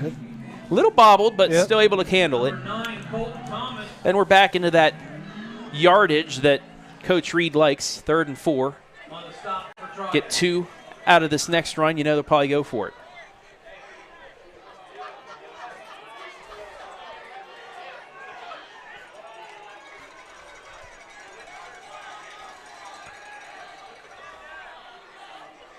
Hand off Vickers. Vickers across the 50. He's going to lean ahead, and that's going to be enough for the first down. Needed 4, got 5. Home and kitchen supply, first down. And look at him just leaning forward through the contact. Give it to your workhorse. Forward momentum is everything. And you see it there as you take a look at Coach Reed. Got to be extremely pleased at his offense here tonight. Yes. Running game has been spectacular. 1st and 10 inside Triad territory. Handoff Jones. Has a hole. 40. One man to beat. Cuts back 30. Nice cut. He is Nice gone. cut. Goodbye. Touchdown. Flag. We got a Indians, flag. but a flag on the play. We got a flag. At the line of scrimmage. We'll put the touchdown up for the second, but we might be taking these off. Flag in the backfield. And you hear the groans from the fans. We'll take a look at the replay. Yeah, I saw the hold. It's coming back, folks. But you do get to see the lights go off again. That's why the whole Offense. Take a look at it one more time, Ken. You'll see it right Still first down. there. It was Yep. It was Trainer, Yep. his defender, and it might have had a say in how big that hold was too. Yep. So wide hole because of that. Nonetheless, it'll be 1st and 20.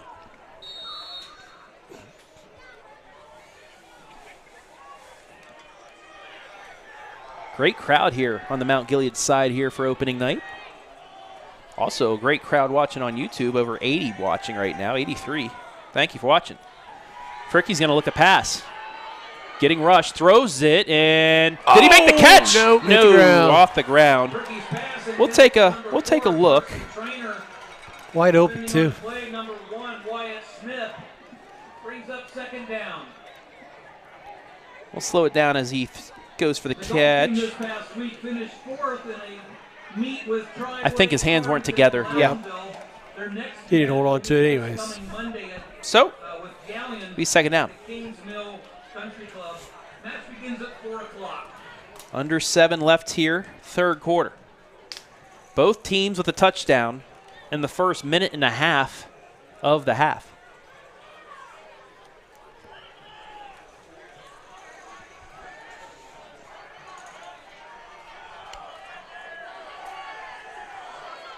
Sweep again. Trainer. Across the 45, dives ahead, and they're going to give him those yards. It's up to the 50, so give him about 7? 7 yards. Yep, 7. Cardinals brings up a 3rd down and 12. 3rd and 12.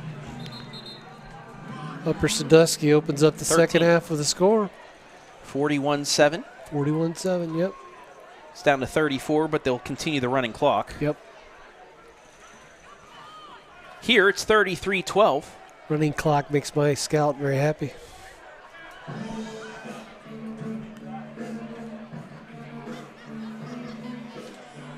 Yeah, they can get home in time, get something to eat, get settled in for the pigskin. Being a principal at Upper, she's got to be impartial, but Ooh. she's sitting on the other side. I just doubted her. She's sitting with family. And we'll get a flag on the play.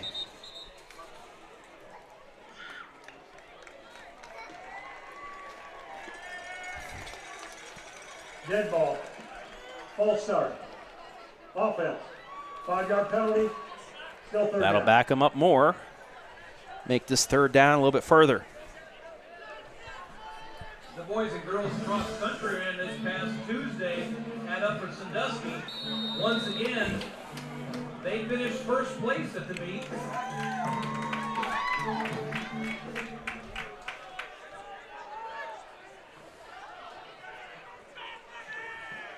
Third and 18. 2nd and 18. No, it's 3rd.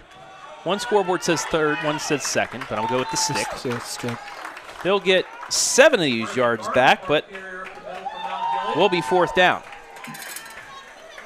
Number 9. And for the first time tonight, Thomas on the stop. we'll be seeing a punt. A 3rd and 10. Cam Vickers will punt. 4th and 10. Back deep for Triad is Brody Hess. Mount Gilead. Also, Wyatt Smith. It's a nice kick. That'll be taking a bounce at the 17 and downed And that is where Triad will take over. But a nice punt, pinning back Triad. Had enough loft under it that the two receivers did not decide to catch it. But the first stop by Triad this game, so. Down 21, they needed it. And they just scored, so we'll see if this makes a momentum shift here.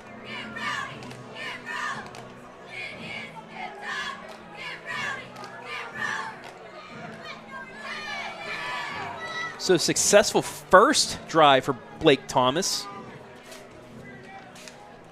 Now with 84 yards to drive, we'll see what he can do on his second. 5:15 left here, third quarter on the end zone scoreboard, 33-12 Mount Gilead.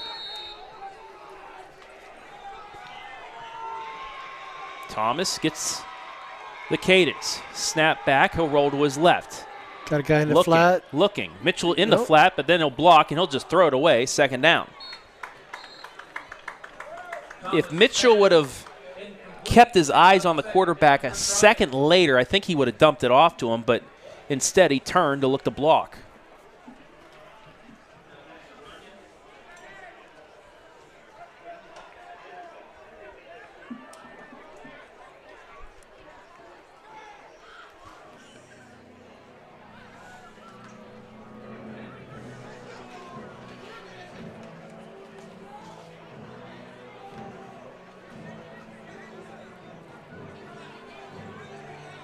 Hillsdale with a 44-6 lead on Black River at the end of the third.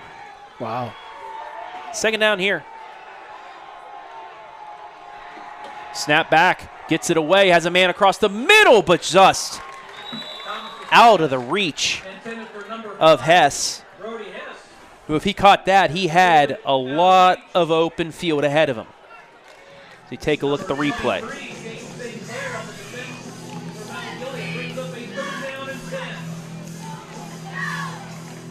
Hillsdale is on their third center. They lost 2 in scrimmages for the season, torn ACLs. A little bit of concern there, but seems to be handling it tonight against Black River. Yeah. Ashland and River Valley tied at 13 at the half. End of 3, Northridge 2, East Knox nothing. Wow. That is the score. Danville up 30-14 against Worthington at home. No snap. Looking, throws right and out of the reach of the receiver. He had him, but just too strong. It's fourth down. Carey trailing 21, no, winning. They're leading 22-21 over Hopewell Loudon. Very good Hopewell Loudon team.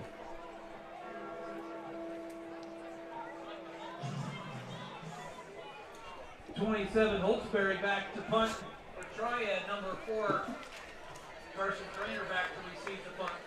Trainer standing at the 50.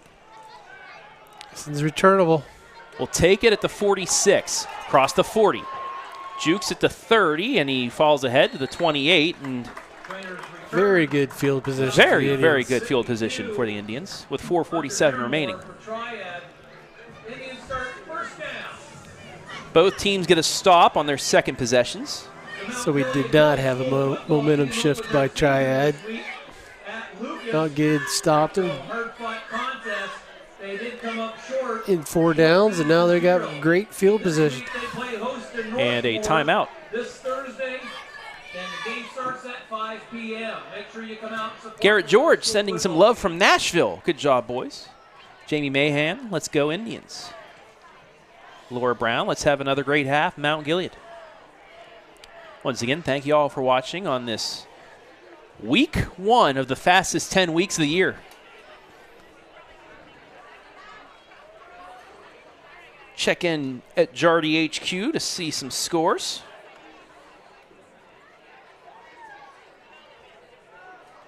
That Hopewell Carey game's in the fourth quarter, by the way. Third quarter, Seneca East 35, Crestview 7.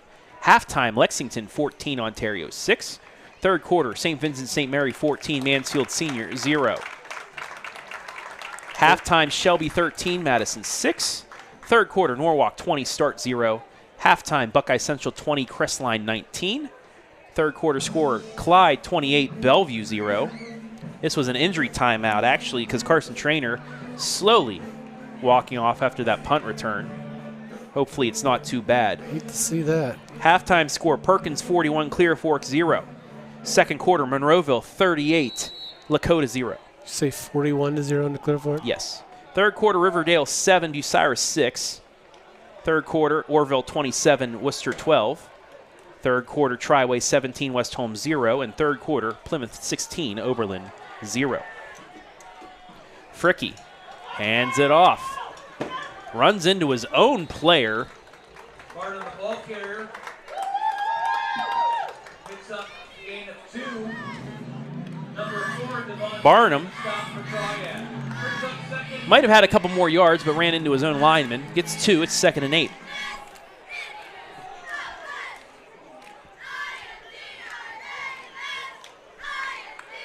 Halftime score, Loudonville 16, Mapleton 16.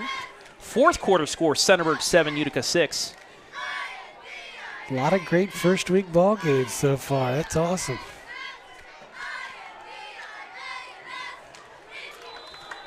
Vickers up the middle. for Vickers. the Indians. Gain of 6 brings up a 3rd and 1. Once again, Vickers getting a lot of yards. He didn't catch it. These two guys blocked this guy for 15 yards. Playing to the whistle. They did. 3rd and 1. They almost went beyond the whistle. Also a halftime score, Willard 26, South Central 0. Scores thanks to Andy Jardy, who was just yesterday in Cincinnati for a Green Day concert, the 32nd Green Day concert he's seen. Wow. Actually, it's not that. It's probably like 15 or 16, but I lost count. Still impressive. First down, Mount Gilead. A home and kitchen supply first down. Enough for an Indians first down.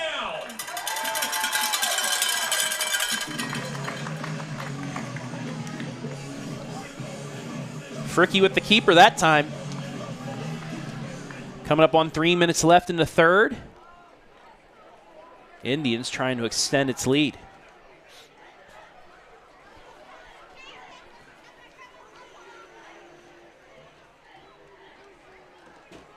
Vickers spins and gets pushed forward. Not something you want to do with him. And he'll get positive yards. Second down. Up the middle for the Indians. Gain of about 4. Number 9, Cole Thomas. The stop 5 yards on the carry. brings up a 2nd down and 5.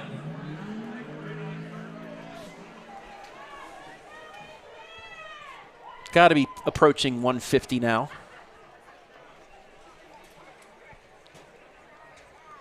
Oh, yeah.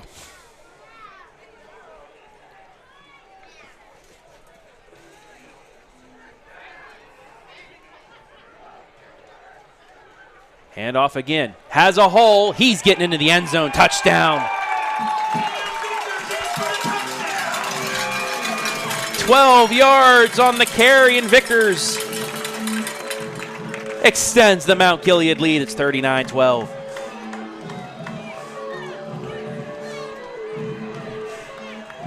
$154. How many scores? Well, one on defense and one on offense. I think that's MVP material right there, folks. Yeah.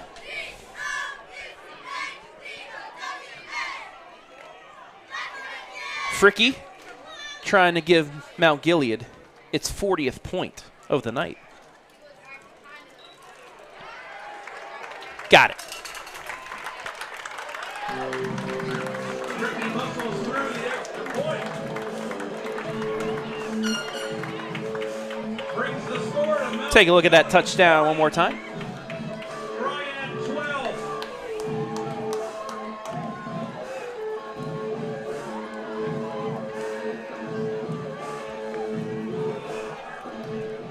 So I said in the pregame show, Mount Gilead,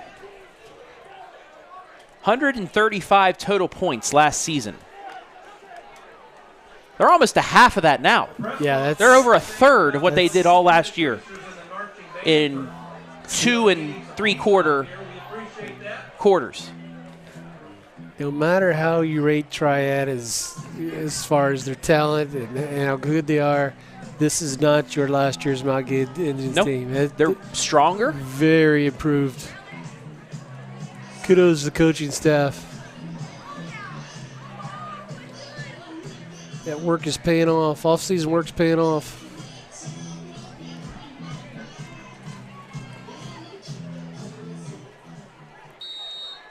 .28 lead.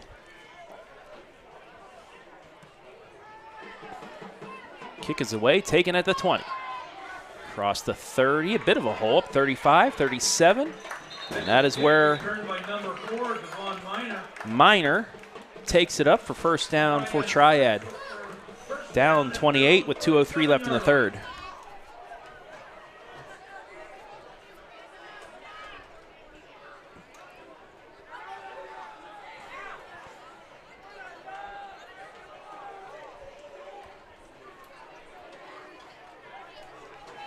And looking at the other scores from around the area, positive night for the KMAC, Ken.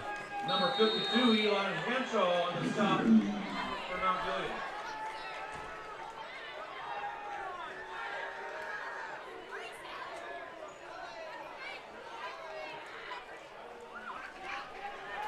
Back to pass. Untouched. Getting rushed, and he is down. Who else? Vickers Add was a not- sack for Cam Vickers, too. Vickers was not touched. My goodness. You saw that coming. Now, one of the perks of Brian and I being part of the OSPMA, Ohio Prep Media Association, is we give Jake Furr, who's the president, some outstanding players to put into the newspapers across the state. You think 150 yards rushing, a block, punt, and a sack would count for that? You did on both sides tonight, that's for sure. Those are the two-way players you want to look for. Yep. Game changers. And it's looking like Mount Gilead's got a few of them here, at least in week one. Long Nice pass. ball. And did he catch that? Nope. No.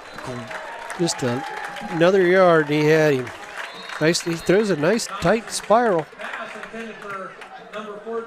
Caden St. Clair, though, with a great recovery on this. You look at the replay here, Ken, as the receiver's down, but he kept going, put his hands up, did not interfere, and did enough to knock the ball away. He might have got him in the breadbasket, too. Hopefully it's not a serious injury. Yep.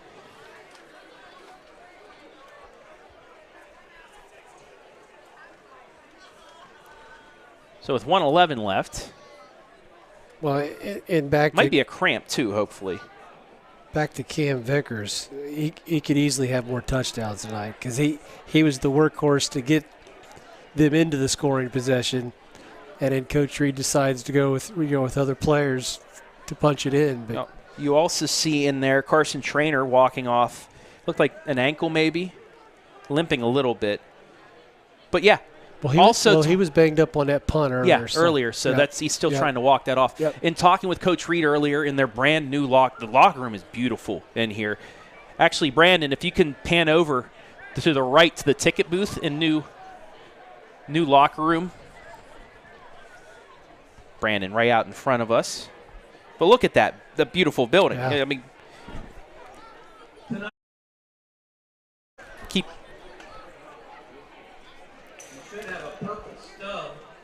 But that's a great building that they've just built. There it is. There we go. Ticket booth, concession stands. They got TVs. They're watching the game on the OH Report in the ticket stand. Beautiful. But, yeah, great facility in there. But I was talking to Coach Reed, and he said, before I got here, some of these teams that did not have good seasons, players would just play to try and get all Ohio, like all district. They want to get their own instead of helping the team out. Right. Come to this team, Cam Vickers could have a couple more touchdowns, but he doesn't want them. Sure. He wants to help this team win. And that's a big difference in this team the last few years. And that comes from the top down. Yes. I mean, that starts with the coach.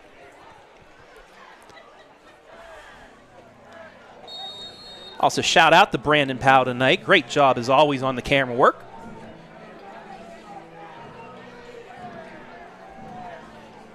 It'll be third down and long. Thanks in part to Cam Vickers and his sack.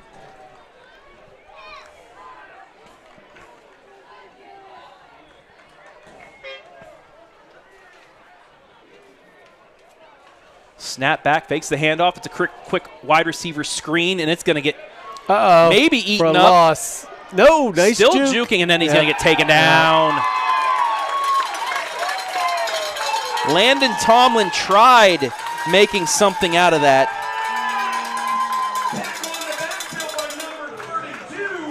10, 11, 12.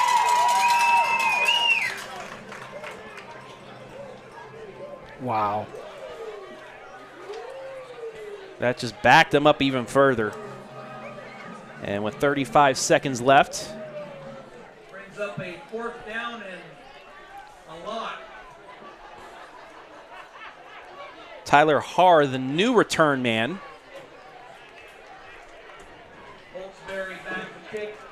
Carson Trainer might still be a little bit limpy, but we probably won't see him the rest of the night. They won't need him, barring some miracle. And we got a penalty flag on the field before the snap.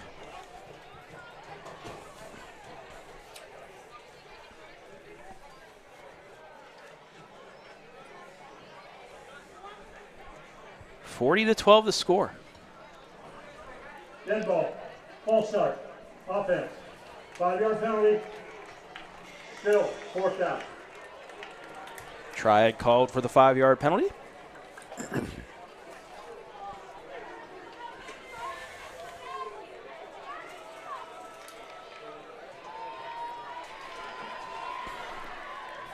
And they will punt again here with 10 seconds left in the third. Snap back, another flag on the play. And Haar will just let it roll to midfield. Now we'll see what the flag, again, is on with 5 seconds left.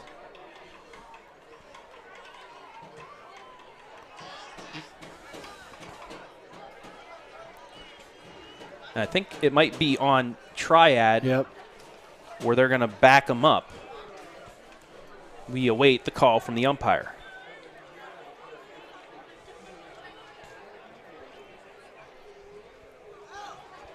Update from East Knox. Jax Lester, a long touchdown pass to Logan Clark. East Knox 7, Northridge 2 with 9 minutes left in the game. Wow. Offense. Penalty decline.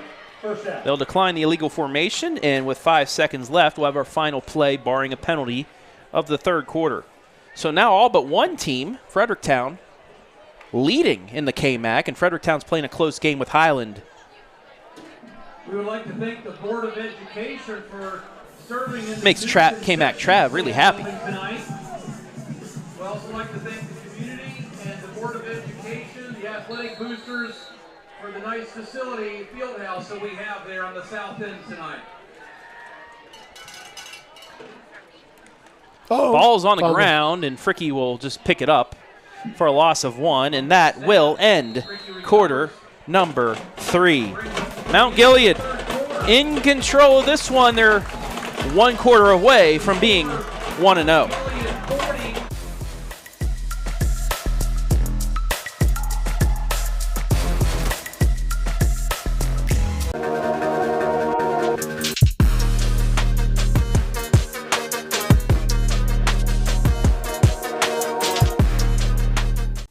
Take a look at all the action from Friday Night Football right here in North Central Ohio with great analysis, highlights, coach interviews, and so much more every single Friday night right here on the OH Report.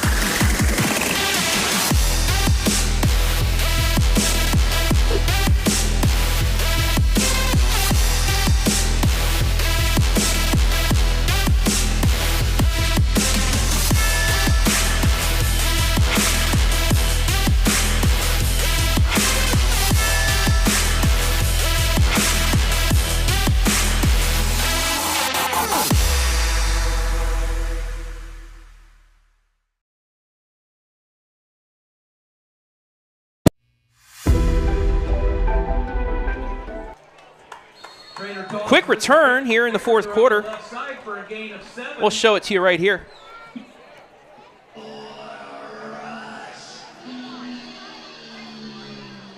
Number 9, Colton Thomas on the stop for Triad.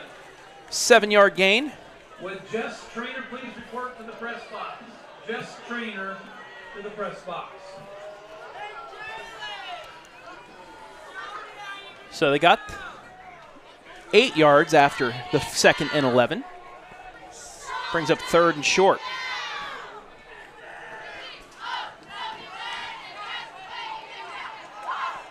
Fricke fumbles the ball again.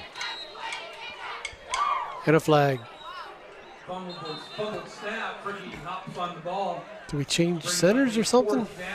It's 2 in a row, almost. Flags on the play. We also have flags on the play. Dead ball, personal foul. Number 66, offense. 15-yard penalty, still 3rd down. Mount Gilead hit with a personal foul penalty. So it'll remain 3rd down, but now be 3rd down in Marion. The penalties have definitely increased this half compared to the first half. 3rd down. Correction. It will be, it's a dead ball foul, 4th down. Umpire, the referees correct that. It will be 4th down since it was a dead ball foul. Yeah, Mount Gilead, 4 penalties, 40 yards, 1 penalty accepted against Triad for 5. So for the 2nd time tonight, Cam Vickers will punt this one away. Northmore final, 48-14 against Golden Upper. Knights off to a strong start. And a strong kick by Vickers. Hits the 30. Takes a bounce down to the 26. Not returnable. And another flag. And unsportsmanlike conduct, it looks like.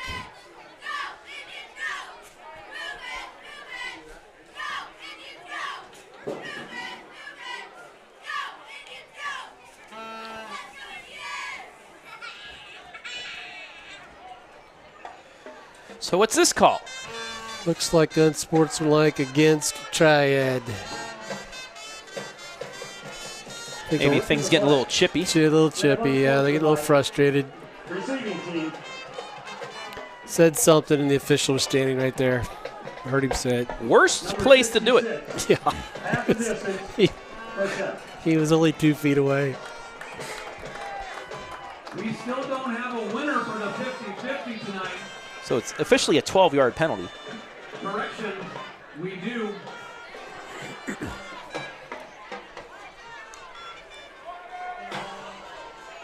So with 11:02 left, Triad will have to go 87 yards.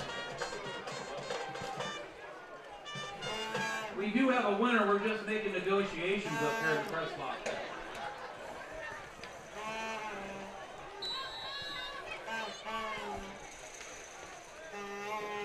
And an encroachment's going to go against Mount Gilead. Things are getting sloppy here in the 2nd half. Dead ball, encroachment, defense. 5-yard penalty, still 1st down.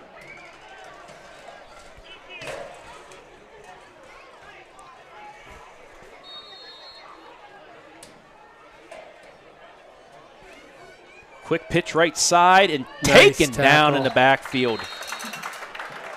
Number 5, Hess, the ball carrier for Triad. That was Hess on the carry, lost 4 yards, 2nd and 9. Tackle made by a couple of Indians for a 1-yard gain, brings up 2nd and 9. No, forgot about the penalty. Yeah, he forgot about the penalty. It's opening night for him, too. Wanda Mitchell won the 50-50 tonight, and she donated 50% of it, which becomes too many fractions for me to figure out. She donated half of the half back to the athletic group. And another flag. Wow. False start. Snap infraction. Fatigue is set in on both sides. Frustration adds up to sloppiness. Snap infraction to the center. Hey, your goal line.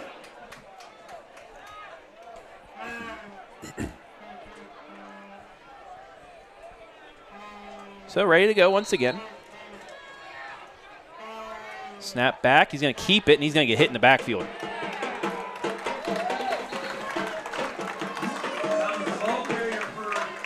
Lost the 2. Danville leading by 9 over Worthington Christian after 3, 30-21. And 55, Riley Cardwell.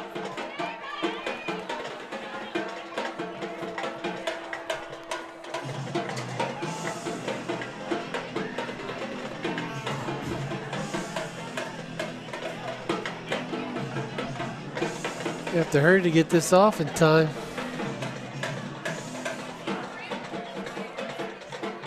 Five seconds, 4, 3, 2, 1, and they will not.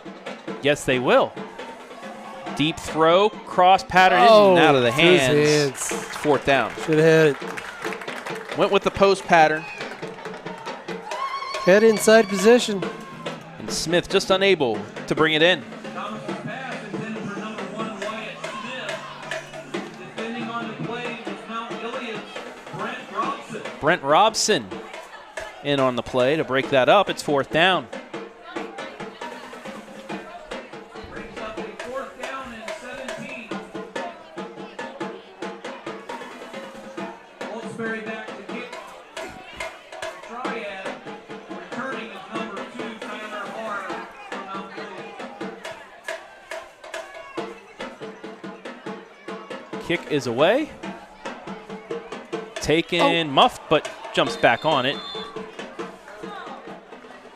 Har recovers Holtzberry's punt. So Har Made by number 8. picks it up inside the 40 First down, Mount at the Gilead. 37-yard line, and that is where Mount Gilead will start. 1st and 10 with 9:07 left in regulation.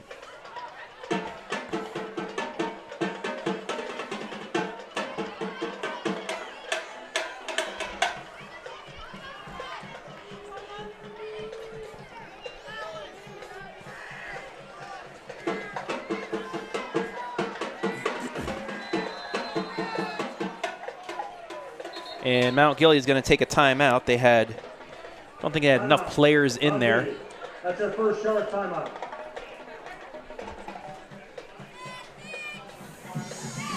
So, Ken, your thoughts on the Indians here? Well, I mean, it's pretty obvious. I've been impressed. They've come a long way in 12 months. Very impressed with the offense and defensive line. Very impressed with the way they've reacted to big plays. They've given up some big plays and they've bounced right back. Obviously, Vickers is a force to be reckoned with. They've got some good things coming their direction this season, I think. Hopewell Loudon scores with 17 seconds left to make it 27-22 over Cary. Wow.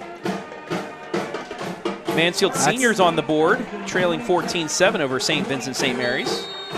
A score that LeBron James would not like to see. Well, right now he does. Handoff, cut back. Barnum picks up positive yardage. Nice little cut back there, gave him another 4 or 5 yards. 2nd down and short. Number 22.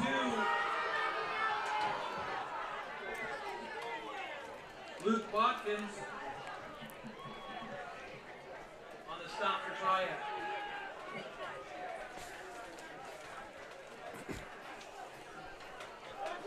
Handoff left side. Barnum has a hole, and he is going to go. No, he falls. Tripped up. It is a Home and Kitchen Supply 1st down, but he was that close to getting 6. So take a look right here.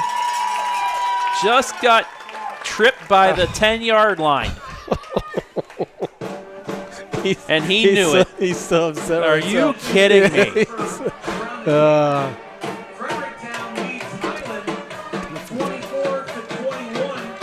Fredericktown just taking a 24-21 lead, and that means all KMAC teams are leading here. Nice. Golden Knights and Northmore already in with a win, 48-14 over Upper Sandusky on opening night. Handoff up the middle, and does Barnum have it? He's down to the 1. 6 yards, 2nd and goal from the 1. In for quarterback, number 13, Wyatt Long, hands the ball off. Wyatt Long now into the game at QB.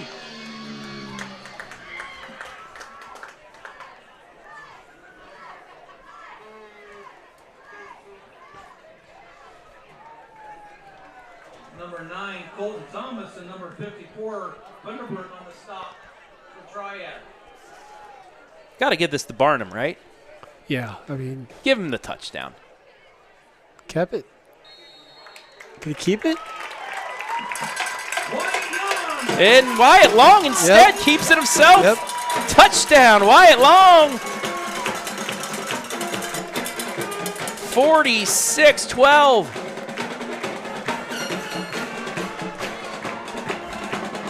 And that's a continuous clock. Yes, it is.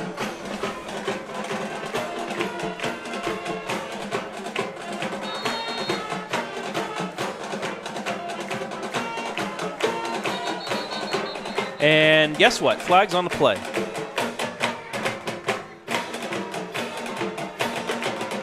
Illegal substitution.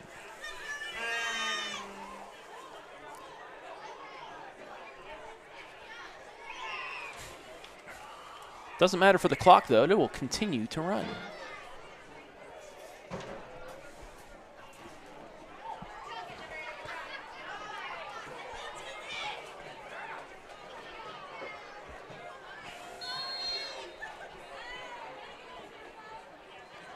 Snap down, kick away, it's blocked.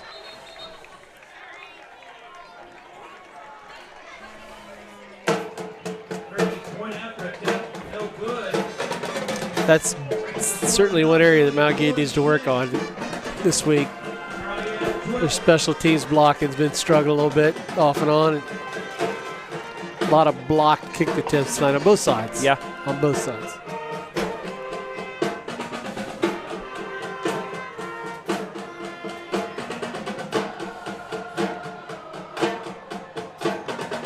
All that's left now, the final score. Take a look at the Mount Gilead band, still going at it.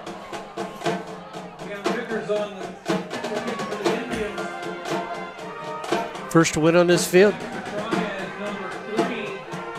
Big night. Yeah, their wins last year were on the road, weren't they? All 5.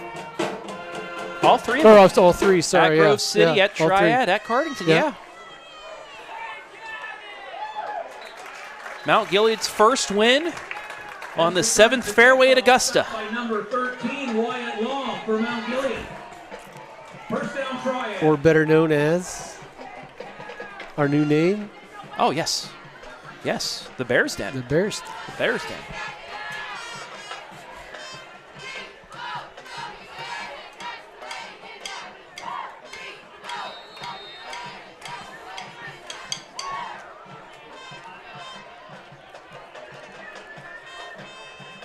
Stay tuned after the game for our Morrow County Hospital MVP inside the Home and Kitchen Supply postgame. We already know who our MVP is going to be. It's going to be fun talking to him. My vote is for Cam Vickers. That's who we're going to have. Throws it, and nice catch. Got some room. 40, 50, 45, and knocked out of bounds finally. Thomas's pass complete to number 9, Cole Thomas. Thomas to Thomas. Side. Big gain. First down, Triad. Stop Home and Kitchen Supply first down. Down to the 35. For Mount Gilead. Just got a update on my phone. It's a final. Smithville 17, Tuslaw 0. Out of the WCAL non-conference action. The Smithies 1-0. Low snap, picked up, quick pass, seam play, nice caught. Toss. It's a pretty ball. Another Home and Kitchen Supply first down. Thomas's pass complete to number 3, Landon Tomlin. Landon Tomlin. They have him at 5'9", 155. He looks like he's more like 6'3", 155. Down the 4:07 left.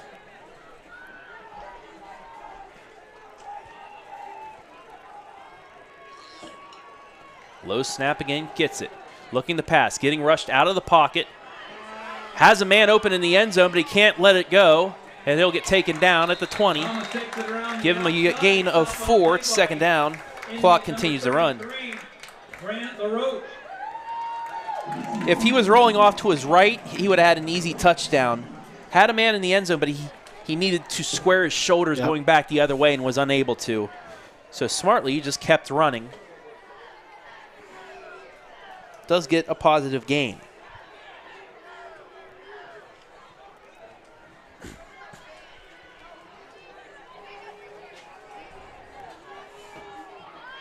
He's only 5 for 10 right now, but I like his pass. Gets it out quick. His receiver did not look at him, though. It'll be third down. Very quick release. Nice tight spiral. Got some zip on it.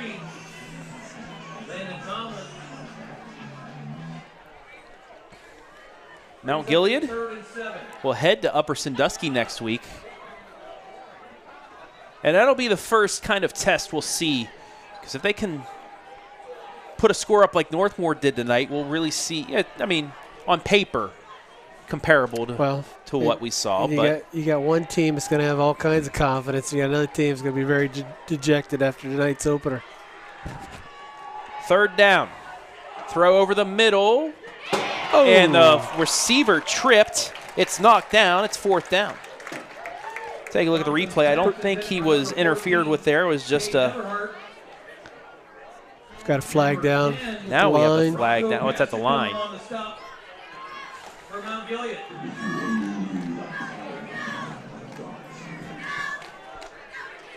Threw that one in a lot of traffic.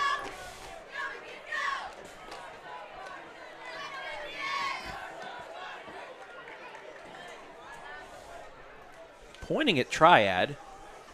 So this might be a hold. And actually, it's 15 yards. Dead ball. Unsportsmanlike. Triad coach. 15-yard penalty. Triad coach called with a flag. I'm guessing he didn't like the fact there was an interference called. Must have been. So that'll back them up 15 yards. Clock restarts. The Ohio State University opens up hosting Akron. Game time is at 3:30 on CBS. Those of you that are following the Major League Baseball playoff race, the Indians in first place in the Central are trailing the Rangers tonight in the seventh inning, 5-3. Snap back, fourth down, rolling. Needs to find somebody, lets it go. Caught short of the sticks. Can he get it? He got the first down. Wow. 10-5, touchdown Triad. Incredible. Wyatt Smith, 35-yard touchdown pass. Just a dump off, got some blocks, a missed tackle, and took it to the house. And threw it 50 yards to get the 35 that he got.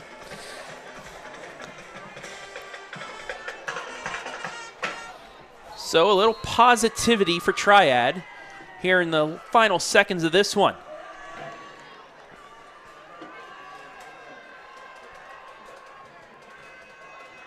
Snap down, kick away, and good. 46-19 here with 38 seconds left, so we got to think after the kick we'll get a knee and teams will get out of here. But for us, we will have our post-game show, including Reds currently in fourth place. They are trailing the Pittsburgh Pirates in the 8th inning, 5-6. This is a reminder next week. MVP coming up as well. Travels to Upper Sandusky High School for the Friday night football game. Make sure you drive and support the team.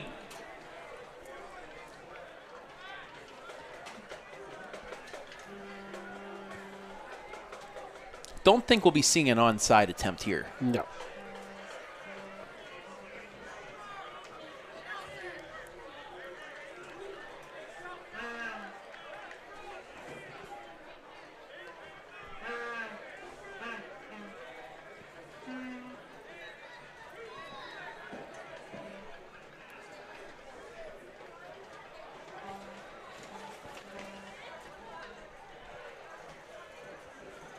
46-19 on the Endzone scoreboard. Kick is away. Taken at the 25, up to the 38-yard line. And all Mount Gilead needs to do is take a knee between them and 1-0.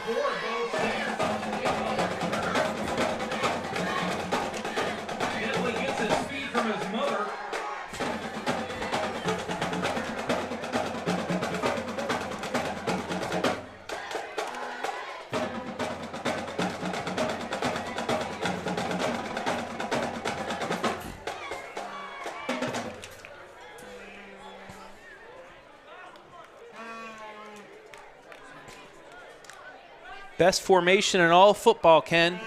Victory formation. As the Mount Gilead fans making their way probably to the end zone to celebrate.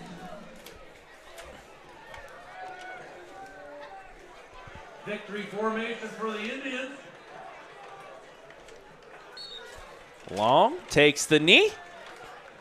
And the final seconds will come off the clock. So Mount Gilead, back-to-back seasons, they are 1-0 to start the year, but this time a much more convincing victory. 46-19 is going to be the final. And if all scores hold, the K-Mac will be undefeated after 1 week of play. It's a final. That'll do it.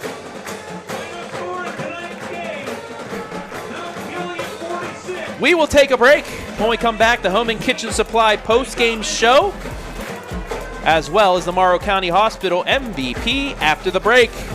Mount Gilead 46, Triad 19 on opening night.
Take a look at all the action from Friday Night Football right here in North Central Ohio with great analysis, highlights, coach interviews, and so much more every single Friday night right here on the OH Report.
for our Morrow County Hospital MVP. Dude just did it all tonight. Cam Vickers, 21 carries, 161 yards, a touchdown, had a defensive touchdown, had a sack. He did it all tonight. Cam, first of all, congratulations. Last year against Triad, barn burner, 15-8 victory. This year, you guys showed that you guys are going to do some special things this year. Just what was the game plan coming into here, and how, I wouldn't say easy was it, but just how pleased are you at your performance tonight? I'm very pleased with our performance. Obviously, my stats look good, but the guys up front are what make it happen. Our game plan, they have a good running back. We had to shut him down and work together, stay together. Toward the end of the half there, we bend but don't break, and we just keep our heads up and keep fighting. You guys want to know, you got Upper Sandusky next week. They fell 48-14 at Northmore tonight. Great thing about being 1-0, they always say it, you get a chance to go 2-0. What's it going to take? You guys watch some films, celebrate tonight, go to the end zone, do whatever you want to do. But what do you guys need to do to recoup and get ready to try and get yourselves to 2-0 and to show the area that, hey, we're not just one of those teams that you're going to stomp on anymore. We're a team that wants to do things. We're going to obviously celebrate this one. We'll be back in tomorrow morning, working, recovering, and getting the game plan ready to focus up on Upper. I know Coach Reed and you guys pride yourselves on the running game, but one of the most impressive moments of the night, I think, was when you, a 200-pound fullback per se, was leading Elliott Jones, a 170-pound running back. Just how nice is it having these big running backs on this squad that can just ground and pound, along with a front offensive and defensive line that can just take a game over? It's amazing. It helps us out a lot. It makes our job much, much easier. Elliott works his butt off and blocks for me real hard, and so does Carson Trainer. The line up front does, and I just pay it back and do mine. All right, finally, as always, you want to look into the camera, give anybody a shout-out you want, go for it, my friend. I'd like to shout out Mom for pushing me, and coaches for always pushing me to be better. There you have it, tonight's MVP, Cam Vickers. Did it all tonight as Mount Gilead goes 1-0. Congratulations, man, and good luck next week. Thank you, guys.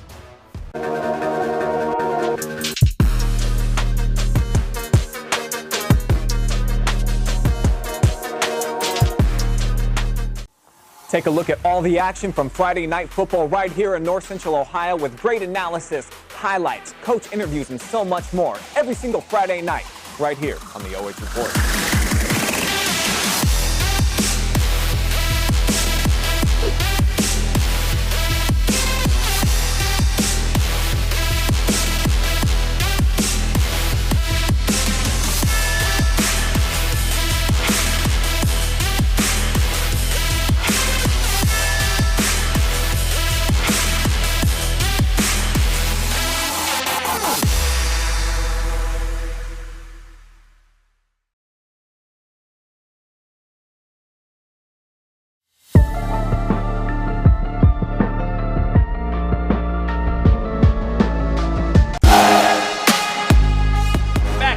The Home and Kitchen Supply post-game show where your final 48-19, 46 in favor of Mount Gilead.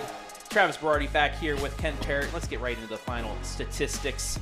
That final drive for Triad where they scored a touchdown actually put them over the number against Mount Gilead. 233 through the air, 72 rushing, 305 total yards, but Mount Gilead did it when they needed to, and that was in the first half. 283 yards on the ground. Only needed 2 passing yards to get things done. I mean, the block kick, the fact that the quarterback was down when that fumble, it was the right call. Right. He was down, but that was a turning point a little bit. But Mount Gilead took care of business when they needed to. Triad get some yards when the game was out of reach. Still something for them to build on, but a great night for Mount Gilead. Definitely a great night for Coach Reed and the Indians. You know, you look at the paper stats and you say, well, they need to work on their passing game. No, they don't, because they didn't need their passing game tonight. We didn't see much of it. The offensive line and the running backs just took over. I would say the one concern you might have for the Indians is how many total yards they gave up in the air. Yeah. And they get up against a Northmore as a phenomenal passing squad. That might be a concern for you. But, hey, the season's young. They had a great night. Dominated on both sides of the ball side. You give up that many yards, but yet the score wasn't even close. So that tells you, like Cam said, they bend a few times, but they didn't break, and they'd always bounce back after a big play.